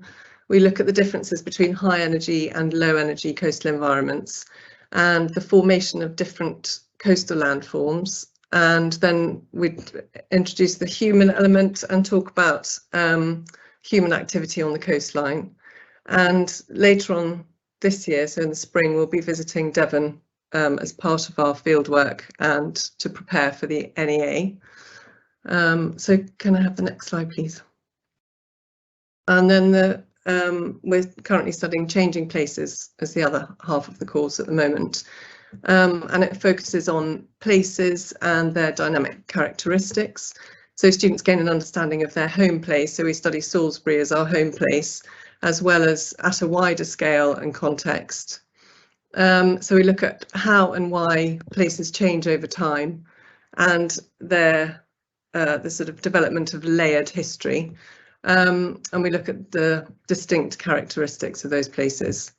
We look at how economic restructuring drives change, which can then lead to rebranding and regeneration of both rural and urban places. And then through this, we study the impacts of economic change in terms of social inequalities, culture, and also the environment. So can I have the next slide, please? So Mr. Toner does this part of the course, which is about energy challenges and dilemmas, and it's obviously highly topical, and we look at the reasons for the growing demand for energy, as well as the issues associated with the management of energy supplies, and we look at things like the factors influencing a country's energy mix, including that link with development as well. We look at traditional energy sources and how that use in developing countries can pose challenges. And so we look at how appropriate technology can address these issues. Then we also look at the possible solutions to all of this. So how we can start to provide sustainable solutions for energy, which means cooperation between governments, energy providers and individuals at lots of different scales. So that's that bit. And then can I have the next slide, please? This is the bit the students, well, they seem to really enjoy this one. And we don't study tectonics at GCSE anymore at Bishop's, so it's nice for students to be able to study it again at A-level. And this theme's based on the study of the structure of the Earth, and we look at tectonic activity at plate boundaries, and then we look at primary and secondary hazards. Sorry, I have got some notes because I'm so worried I was going to forget something. But we look at primary and secondary hazards of volcanic and seismic events. We look at the effects of tectonic hazards on people, as well as looking at the vulnerability of certain populations and the potential for disaster. And then we also look at how these hazards or disasters can be, how the dangers can be mitigated, and what can be done to try and keep people safe. So then next slide, please. And this is where we get out of the classroom. So this is the bit I love about teaching geography, is that we go and we've got a residential trip again for the first time in a couple of years. It's been obviously really difficult to organise things like this, but we have plans in the spring to go to a place called Beer in Devon. And we'll go for 3 days, and we'll look at coastal environments and coastal processes and landforms. And then we'll hopefully go to Exeter and do some work on regeneration and studentification and gentrification as well. And then we'll also try and get in another day of urban fieldwork. Probably last year we went to Boscombe and Bournemouth, so we'll probably go there again for a day as well. So can I have the next slide, please? Thank you. So this, we're currently doing this with year 13 at the moment. So we look at rivers and drainage basin hydrology, why rivers flood, but then we also look at the causes of drought as well. We look at things like changing carbon stores in peatland and tropical rainforest and temperate grasslands as well. And then finally we look at the links between changing global stores of carbon and climate change as well. So there's lots of sort of topical and up-to-date stuff all the way through the course. Actually, it's really up to date. We're doing drought at the moment, so we're having to change all our case studies from the 1976 drought to the one we've just had. So it's all really up to date, and we try and keep it as up to date as possible. So then next slide, please. So global governance. And with this bit, we look at the pros and cons of globalization and causes and consequences and the management of economic migration. So we look at all of that sort of thing. And then global governance of the Earth's oceans, which is really interesting. And there's a lot of geopolitics comes in to that bit. And then things like managing marine ecosystems as well, which the students find really interesting, because again, it's all things that we read about in the news all the time. And then next slide, please. So this bit is all about development in an African context. So we look at development issues in sub-Saharan Africa, and we concentrate on things like economic, political, social and cultural changes in African countries. And the students usually, so we'll do some together as a class, but the students usually have the opportunity to study a country that they're particularly interested in or something like that. So then we also look at the impact of economic development on people and the environment. So looking at things like the process of desertification and the impacts of that. So I think that's almost it. So in terms of the course content, that's it really. But if I could have the next slide, please. And then I can talk about the independent investigation. So this is, as it said earlier, it's worth 20% of their final grade. And it's an independent piece of work, usually around 3,000 to 4,000. And just as Miss Brennan says, we quite often have students struggling to keep it down to that number actually. And we have plenty of time to look into it. So the field work that we do in year 12 will get the sort of ball rolling with it, and then they tend to collect data over the summer holidays, and then we give them quite I don't want to use the word strict, but we give them quite sort of strict deadlines for each piece or each section, so that hopefully nobody gets behind on it, because it's the sort of thing that if you keep up to date with and do over a period of time, it's much easier than trying to do it all at the last minute. So so that's the independent investigation.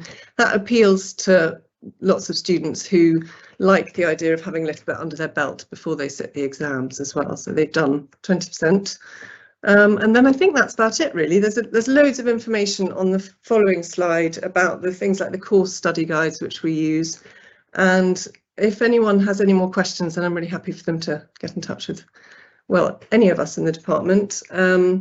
We have an Instagram and Twitter account, which is just BWS Geography, so always happy for people to contact us on there. Yeah, so that's about it really. Okay, thank you very much indeed, Mrs. Jones. I understand that the Geography Club has established itself really well. Could you talk about a bit about that and what sort of topics are covered and who comes in to do that, please? Yeah, well, we have a Geography Club, which always was aimed at sort of lower school students, and then we have a Geography Society, which is more aimed at sixth form.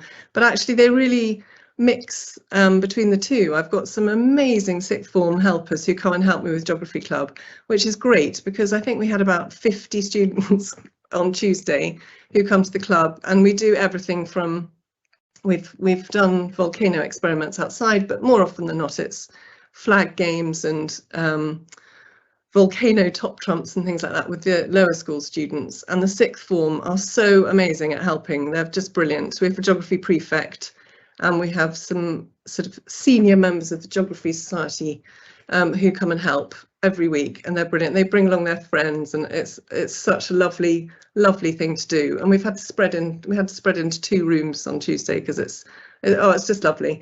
And the Geography Society students they've been fantastic this year actually, and I really hope that we can get that going into the next year as well, because they've organised talks. We've got a joint talk tomorrow actually with the Politics Society, and so we've had about a year ago actually we had a live link up with a disaster management NGO who were working in Haiti, and we managed to get it linked up to one of our year 13 lessons, which was really good. So there's lots going on, and we're just trying to just keep that going because it's such a brilliant way for the students to share their ideas and that sort of thing.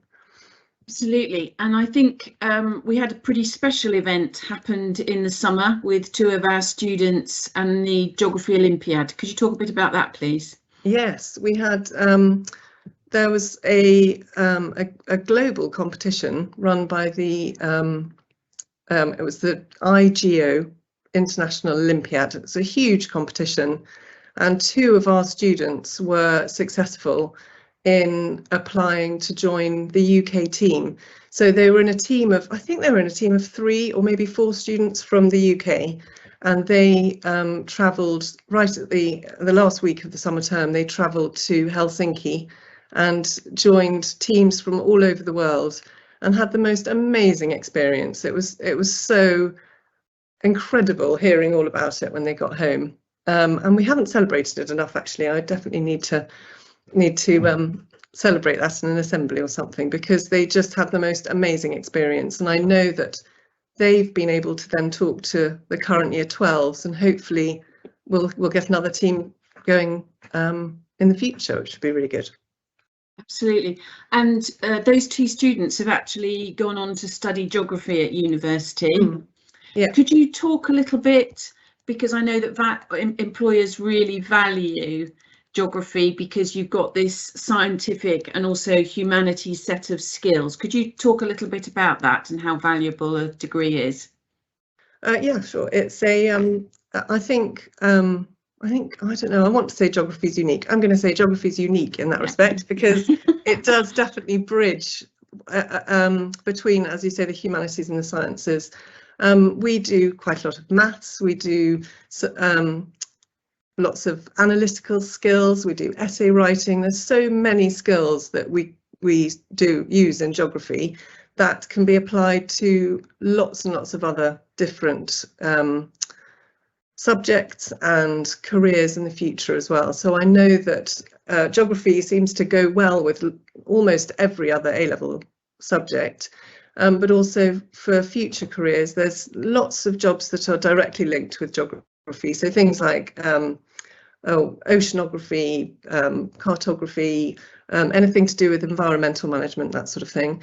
But also it can form part of other careers as well. So things like aid workers and lots of private industry, private sector jobs. There's so many things. It's almost impossible to to pinpoint, really. Yes, I quite agree with you. And to finish up this evening, as you had that special introduction, what was so magical from a geography point of view about Iceland? Oh, well, I had the best 4 days. It was just so special. I went with lovely colleagues and a brilliant group of sixth form students, which helped. But aside from all of that, just the landscape was like nothing I've ever seen before. I'm not particularly well travelled for a geography teacher, but I've never been anywhere like that before. I had no idea it was going to be so almost otherworldly. It was like being on the moon and then being on ice and snow, and it was incredible, really incredible. I really hope I'll get the opportunity to go again. Well, very sadly we had to cancel our trip in 2020, so I really hope that we might be able to go again one day, because it was really very special. And that picture you showed earlier of the lava, did you get up close and personal with some volcanic activity whilst you were there? Did you actually see anything happening? No, well, I want to say sadly, but then that probably wouldn't have passed all the risk assessments and things. But we didn't see anything. We didn't see anything like that. But we saw lots of other amazing volcanic features and things. So it was really good. But safe, obviously. Of course, absolutely. Well, thank you very much. That was very interesting. And I'm going to move now to our Head of Business and Economics. So, Mr. Kerr, are you there? I'm here. Good evening.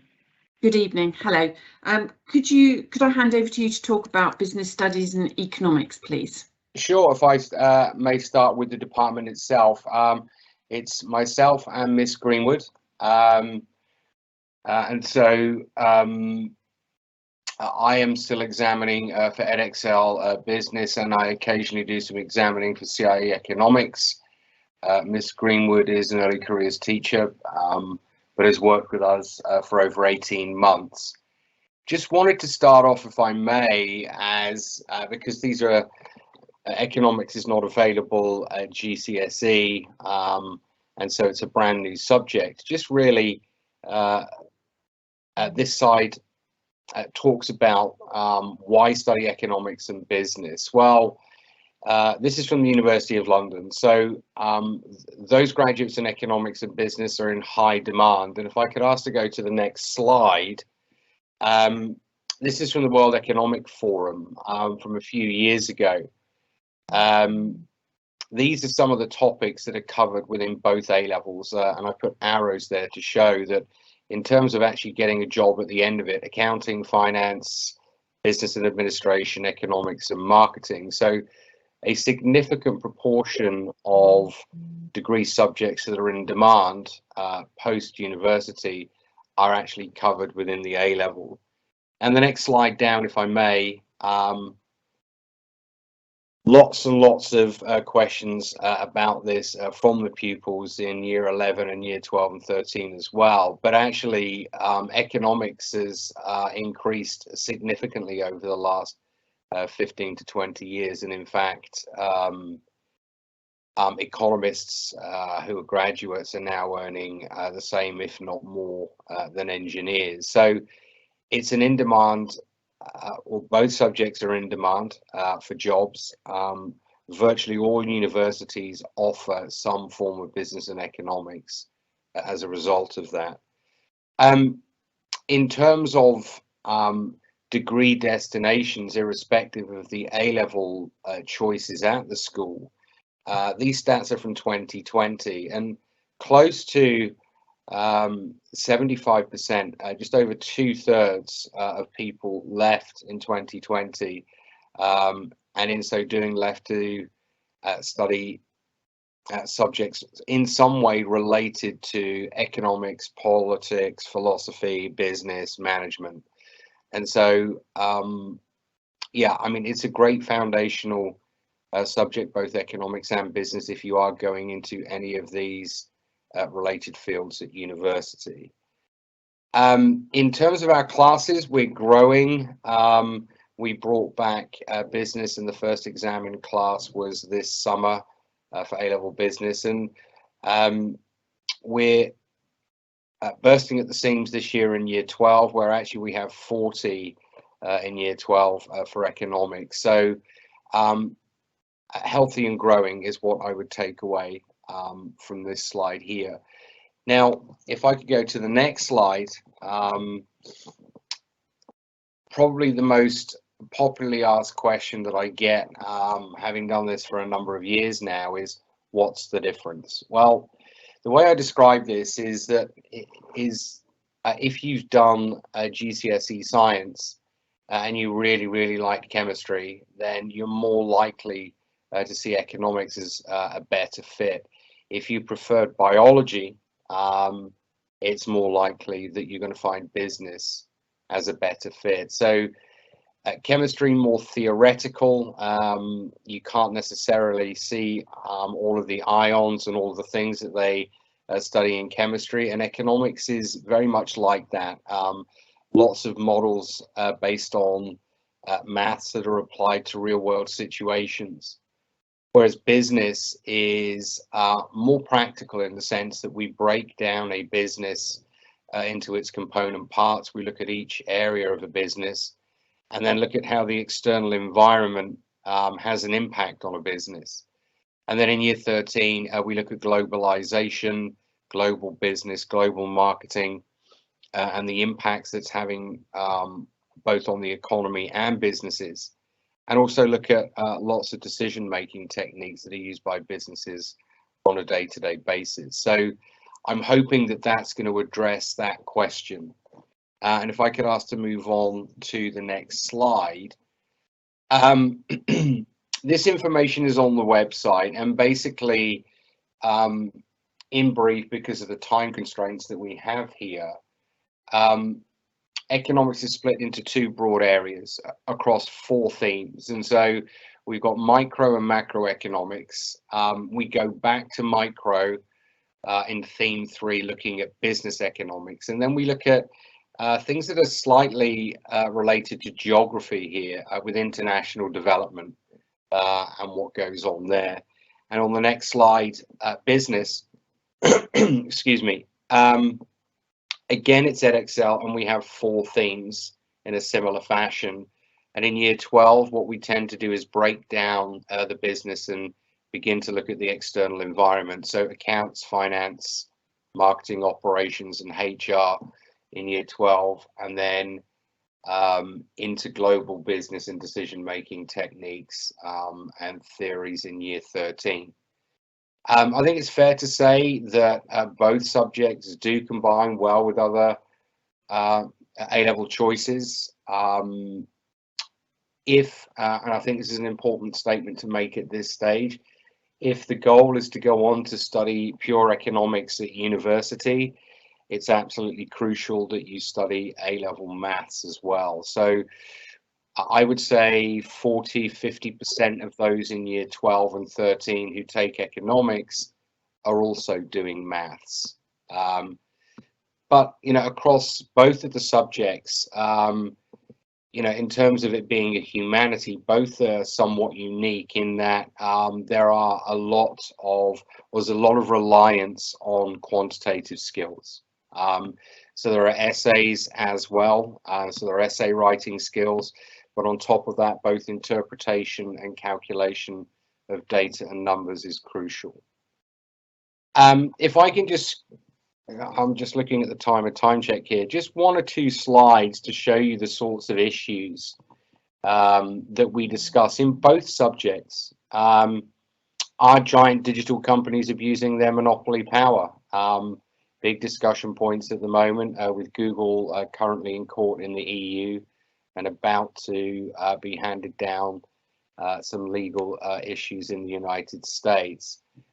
Sugar tax, is it effective? Do we need to go from fizzy drinks to confectionery? What's next? Both from a business and an economics perspective. Electric vehicles, basic incomes, minimum wages, universal basic income is back on in the news at the moment. And then pollution and green sort of issues as well. more so in economics than business. We do look at more broadly development economics and green economics as part of the A-level there. If I could go to slide number 16, just to address some of the frequently asked questions. Is economics more academically rigorous than business? The short answer is yes. It is more rigorous. The models are more conceptual, like I mentioned earlier, in terms of chemistry and biology. There is more language acquisition required in economics, and a lot of that language is quite technical. So yes, it is more academically rigorous, would be my answer there. And if we could scoot to slide 17. Do Russell Group universities recognize business as an acceptable A-level? Absolutely. I've taught pupils in the past who have gone on to Oxbridge interviews and gone on to Oxbridge with an A-level in business, not to pursue a degree in business, but a degree in geography and law. I'm thinking of two in particular. And yes, they are both living and breathing topics and subjects that are changing on a daily basis. And so it's really important that people do have an interest in what's going on in the business world, in current affairs. And so following the relevant people on Twitter, reading articles is absolutely essential. And at that point, with 4 minutes left, are there any questions? Well, I think one question that would really be helpful is, obviously you did that analogy with biology and chemistry to sort of think about the differences between business and economics. But if a student would want to dig a bit deeper to see which one would suit them better, are there any suggestions you could make about websites or anything like that that they could look at to help them understand more about the differences and what might suit them better? Absolutely. I mean, in the first instance, just come to me, and I'd be happy to talk about that individually. But yeah, so there are, you know, I mean, I can put them in front of some very accessible books, podcasts, radio shows that would give very quickly a flavour of the difference between the two. So yeah, in the first instance, if they're able to get hold of me, if they're at Bishop's, or I'd be happy to send out links and information to people in due course if they're not at Bishop's at the moment. That would be great. So are there things on the economics and business page on the website that people could look at? Yeah, there are books there. So there's recommended reading. So the bridging year between year 11 and 12, we do encourage people to pick up books if they intend to study either of them. And there are books out there. But I mean, you know, right off the bat, if they're tuning into Radio 4, more or less, with Tim Harford, right off the bat is a sort of statistical analysis of things that are going on in the economy in the world is very interesting. Thinking about economics if they're into podcasts as well. But there are a full list of books that they can get stuck into as well. That's great. So people who aren't at Bishop's could come and see you on the 3rd of November. Absolutely. And ask questions on that open evening to find out more. Are there lots of speakers coming in? Are there trips out to find out more about economics and business?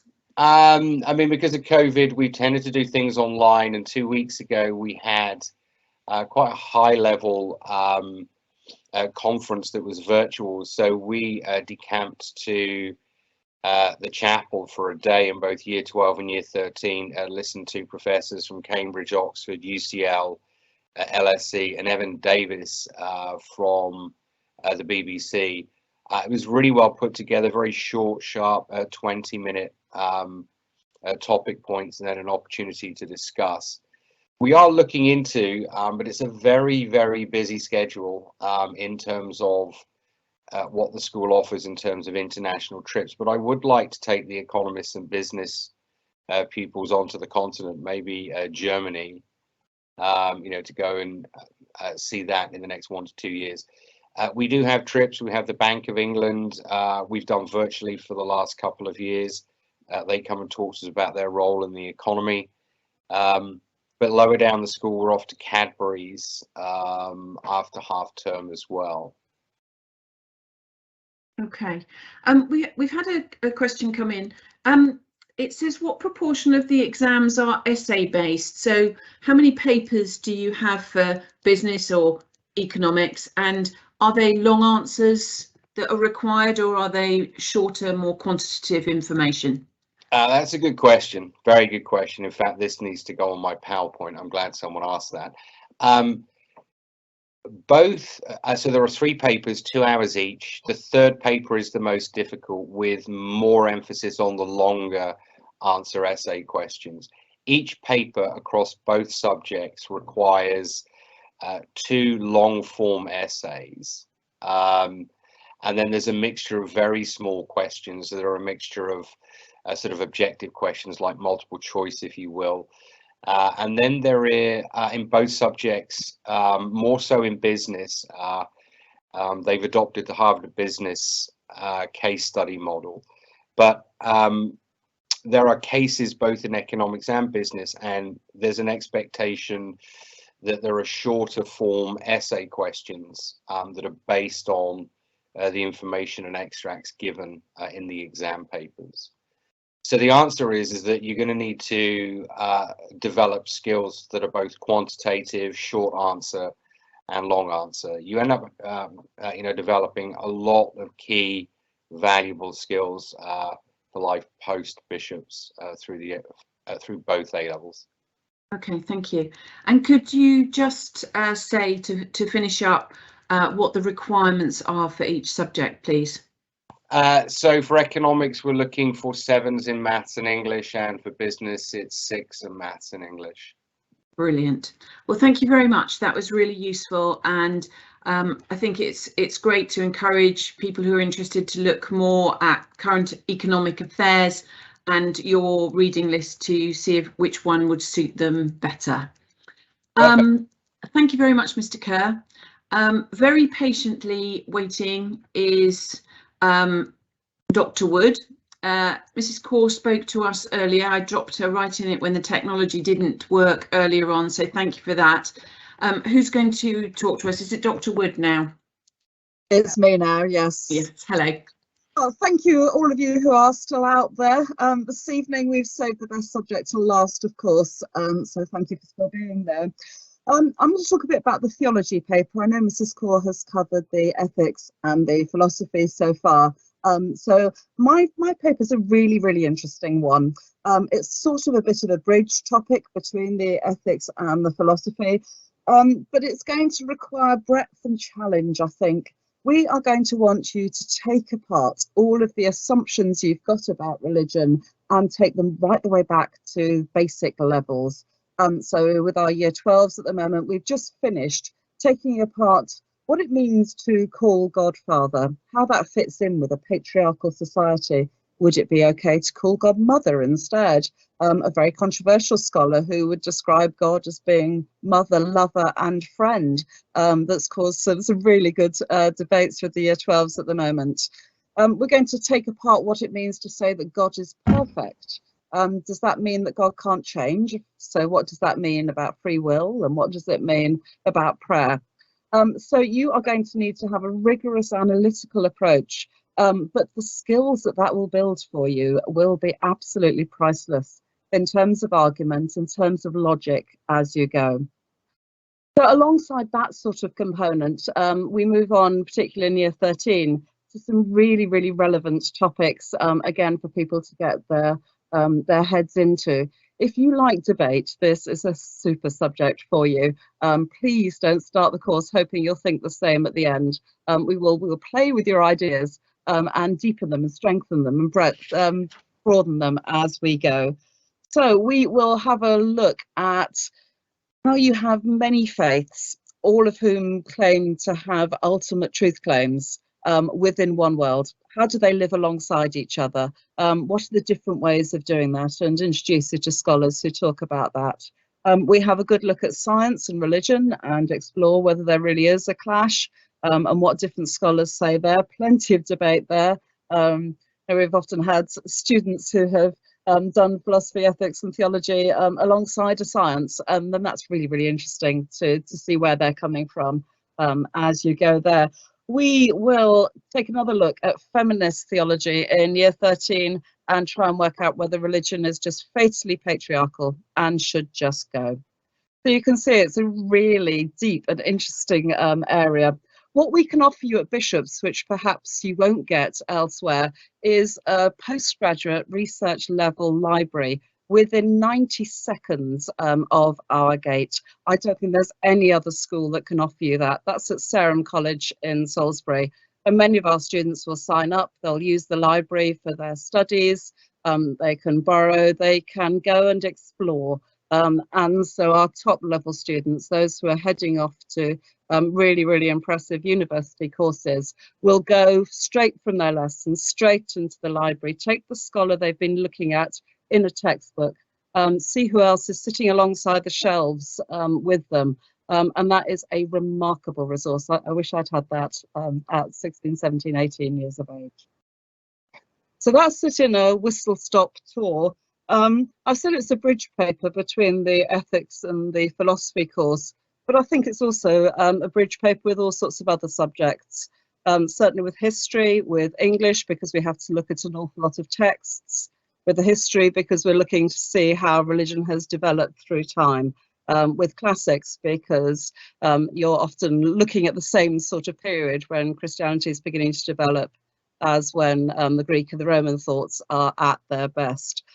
So the students we've got at the moment are off to do a myriad of different courses with philosophy. And I think as a department, we would want to boast that we send people off university ready. You'll have had the debates. You'll be able to write really good, logical, coherent arguments and essays. You'll have used that library to do research projects of your own and to be able to lead a seminar with great confidence. And all of those just look great on your UCAS form. So come and join us. Thank you very much. Mrs. Court, you were brilliant, and thank you very much for coming in so early. Is there anything you'd just like to reiterate or to add to what you said before? Because obviously we rescheduled you completely.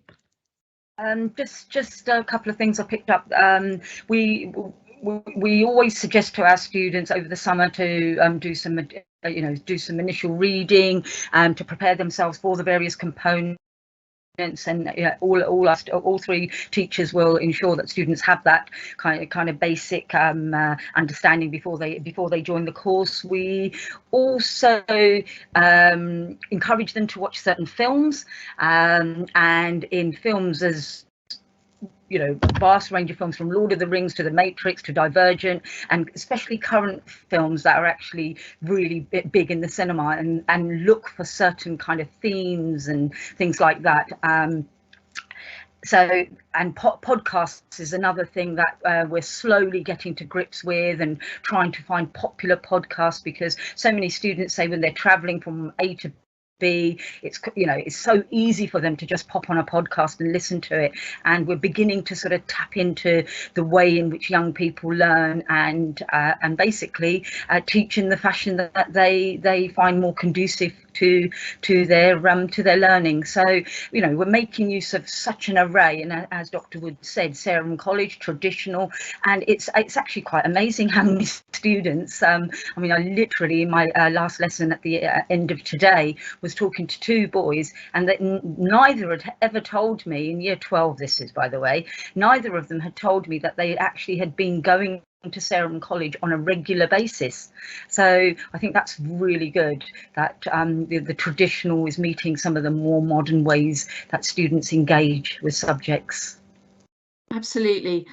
When I've spoken to students who are writing their personal statement, I usually bring up Radio 4's In Our Time, which has a vast array of things that fit very well with philosophy, ethics and theology. Yeah. And I think there's something like 500 episodes that they can listen to, which I think would keep most people occupied. I think so. Dr. Wood, can I come back to you for a minute? Do you think a student has to have some sort of faith themselves to study your part of the course, or is it open to a diverse range of students with many different beliefs? Gosh, that's one of the most controversial questions you could ask there. Sorry. You find people who argue passionately both ways. Some people will say if you actually come with no religious faith, you will be objective and you'll be able to assess all religious claims completely impartially. Other people will say, well, nobody can be impartial. If you come with no faith, that's still a belief in something. It's a belief there isn't a God.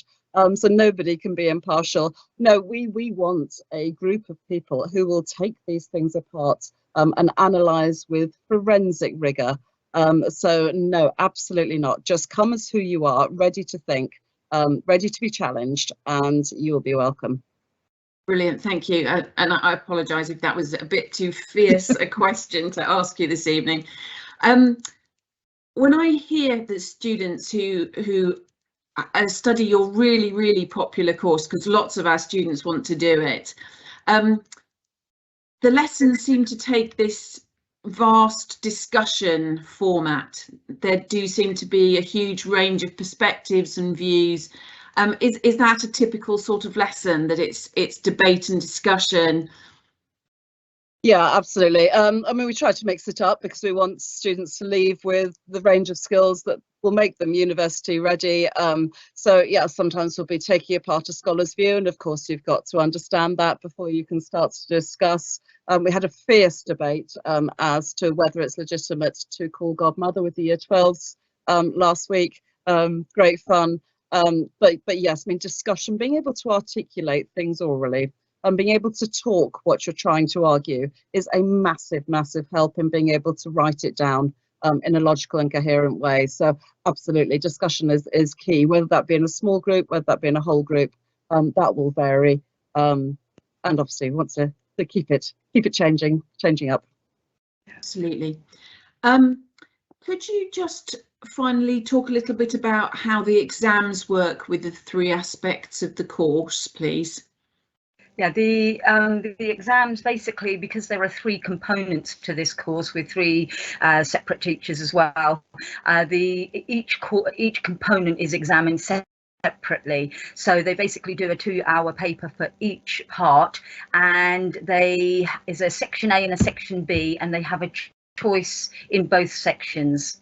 That's probably the only way to put it, other than to say that the questions are they have a part A question and a part B question. A part A question tests their knowledge and understanding, and the part B question is, as Dr. Wood says, where you're unpicking the arguments, evaluating, and that comes from all the various debates and discussions that they would have had, and unpicking scholars and concepts and things like that. So it's a 2-pronged approach and it follows the same format in all 3 papers.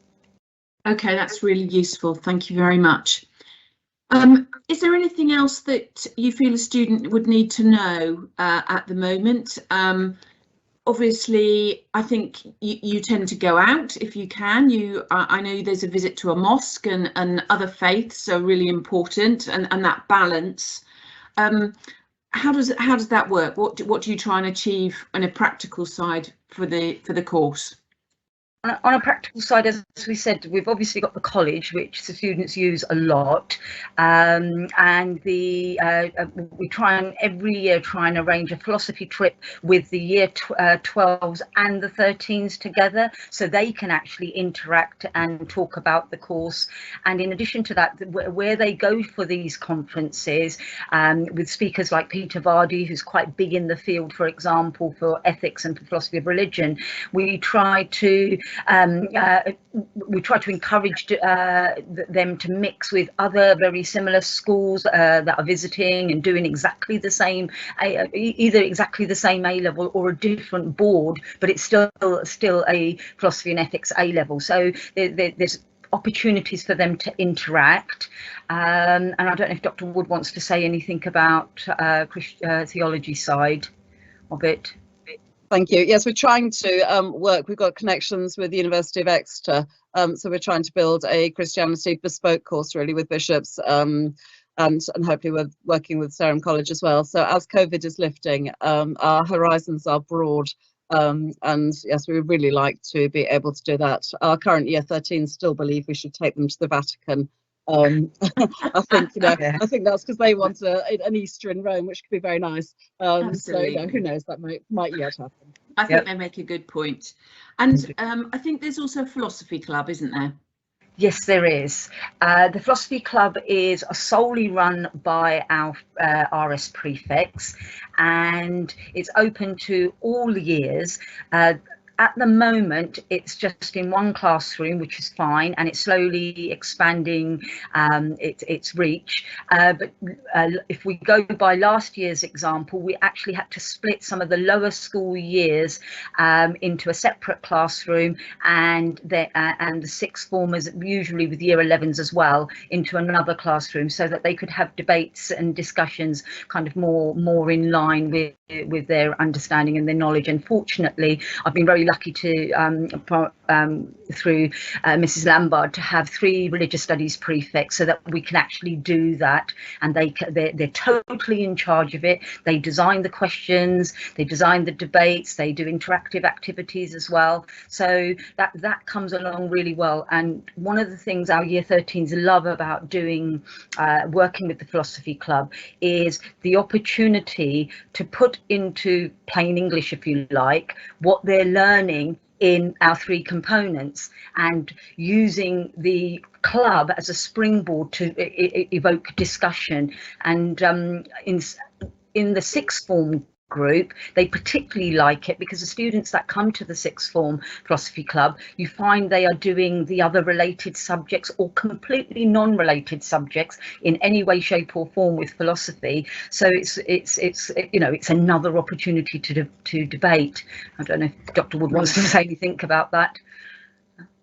Just to say, alongside that, you've got probably within the chapel remit, you've got meetings like Big Questions that happen, that again allow debate right the way across the age groups, and a gloriously sardonic take on Big Questions with the student-led Little Questions at the moment, where they take the trivial instead, which I think is that spirit of bishops, that you can take your debate wherever you want to. Brilliant. And I think that's a really great note to end on, the spirit of bishops. If you want to find out more about the subjects, both from yesterday and today, we all have Instagram pages, and you can begin to see the range of activities that happen right across bishops from a visual point of view, as well as posting on Twitter and other social media platforms. To finish off this evening, Dr. Smallwood, would you like to say a final few words, please? Yes, thank you very much. I hope everybody's enjoyed that fascinating evening. I just wanted to say a couple of things actually about, well, I did an assembly on the BBC this morning because it happens to be just 1 century and 1 day since the first broadcast on the BBC. And we heard mention of some BBC programmes there, didn't we? In Our Time, Melvin Bragg newscast from Adam Fleming and others, more or less from Tim Harford. So economics and current affairs and history and ethics. We've got The Bottom Line with Evan Davis, economics and business studies, Law in Action from Joshua Rosenberg, Thinking Aloud, Laurie Taylor, which is ethics and psychology, the psychiatry, and then the media show with the wonderful Amal Rajan. I mean, there is so much there. So, students who are listening to this, if you are interested in those subjects, for goodness sake, make use of those free resources. They are wonderful, and they just give you that breadth. And if there's one thing that marks bishops out as being different from many other schools, it's the encouragement of that breadth, which has come across so strongly this evening. So thank you ever so much to my colleagues for doing that. Couple of last things from me. If you're thinking of applying to Bishops, that's great. You should go to other places too, because Bishops won't suit everybody. But wherever you apply to, you must go and visit. You must go and visit in both daytime and nighttime to get a feeling for the environment. And that's particularly important with Bishops because we are in the most magnificent environment that you can possibly imagine and spend 2 years of your sixth form life there. And you must talk to year 12 or year 13 students. Really valuable to talk to students who have just joined, whatever sixth form you're applying to. And certainly we have the most wonderful set of year 12s. We had over 80, I think 85 joined us this year from other schools, year 11, including 65 girls, I think it was. So if you're thinking of applying to us, come and see it and talk to those students because we're enormously proud of them. They are just brilliant. And what they're experiencing now is an amazing sixth form time with us in the centre of Salisbury. So thank you very much for tuning in, and I'll hand back to Mrs. Armstrong just to close off the evening. Sally, it's yours. Thank you very much. I'm very happy that you all joined us this evening, and I hope you found the evening very informative.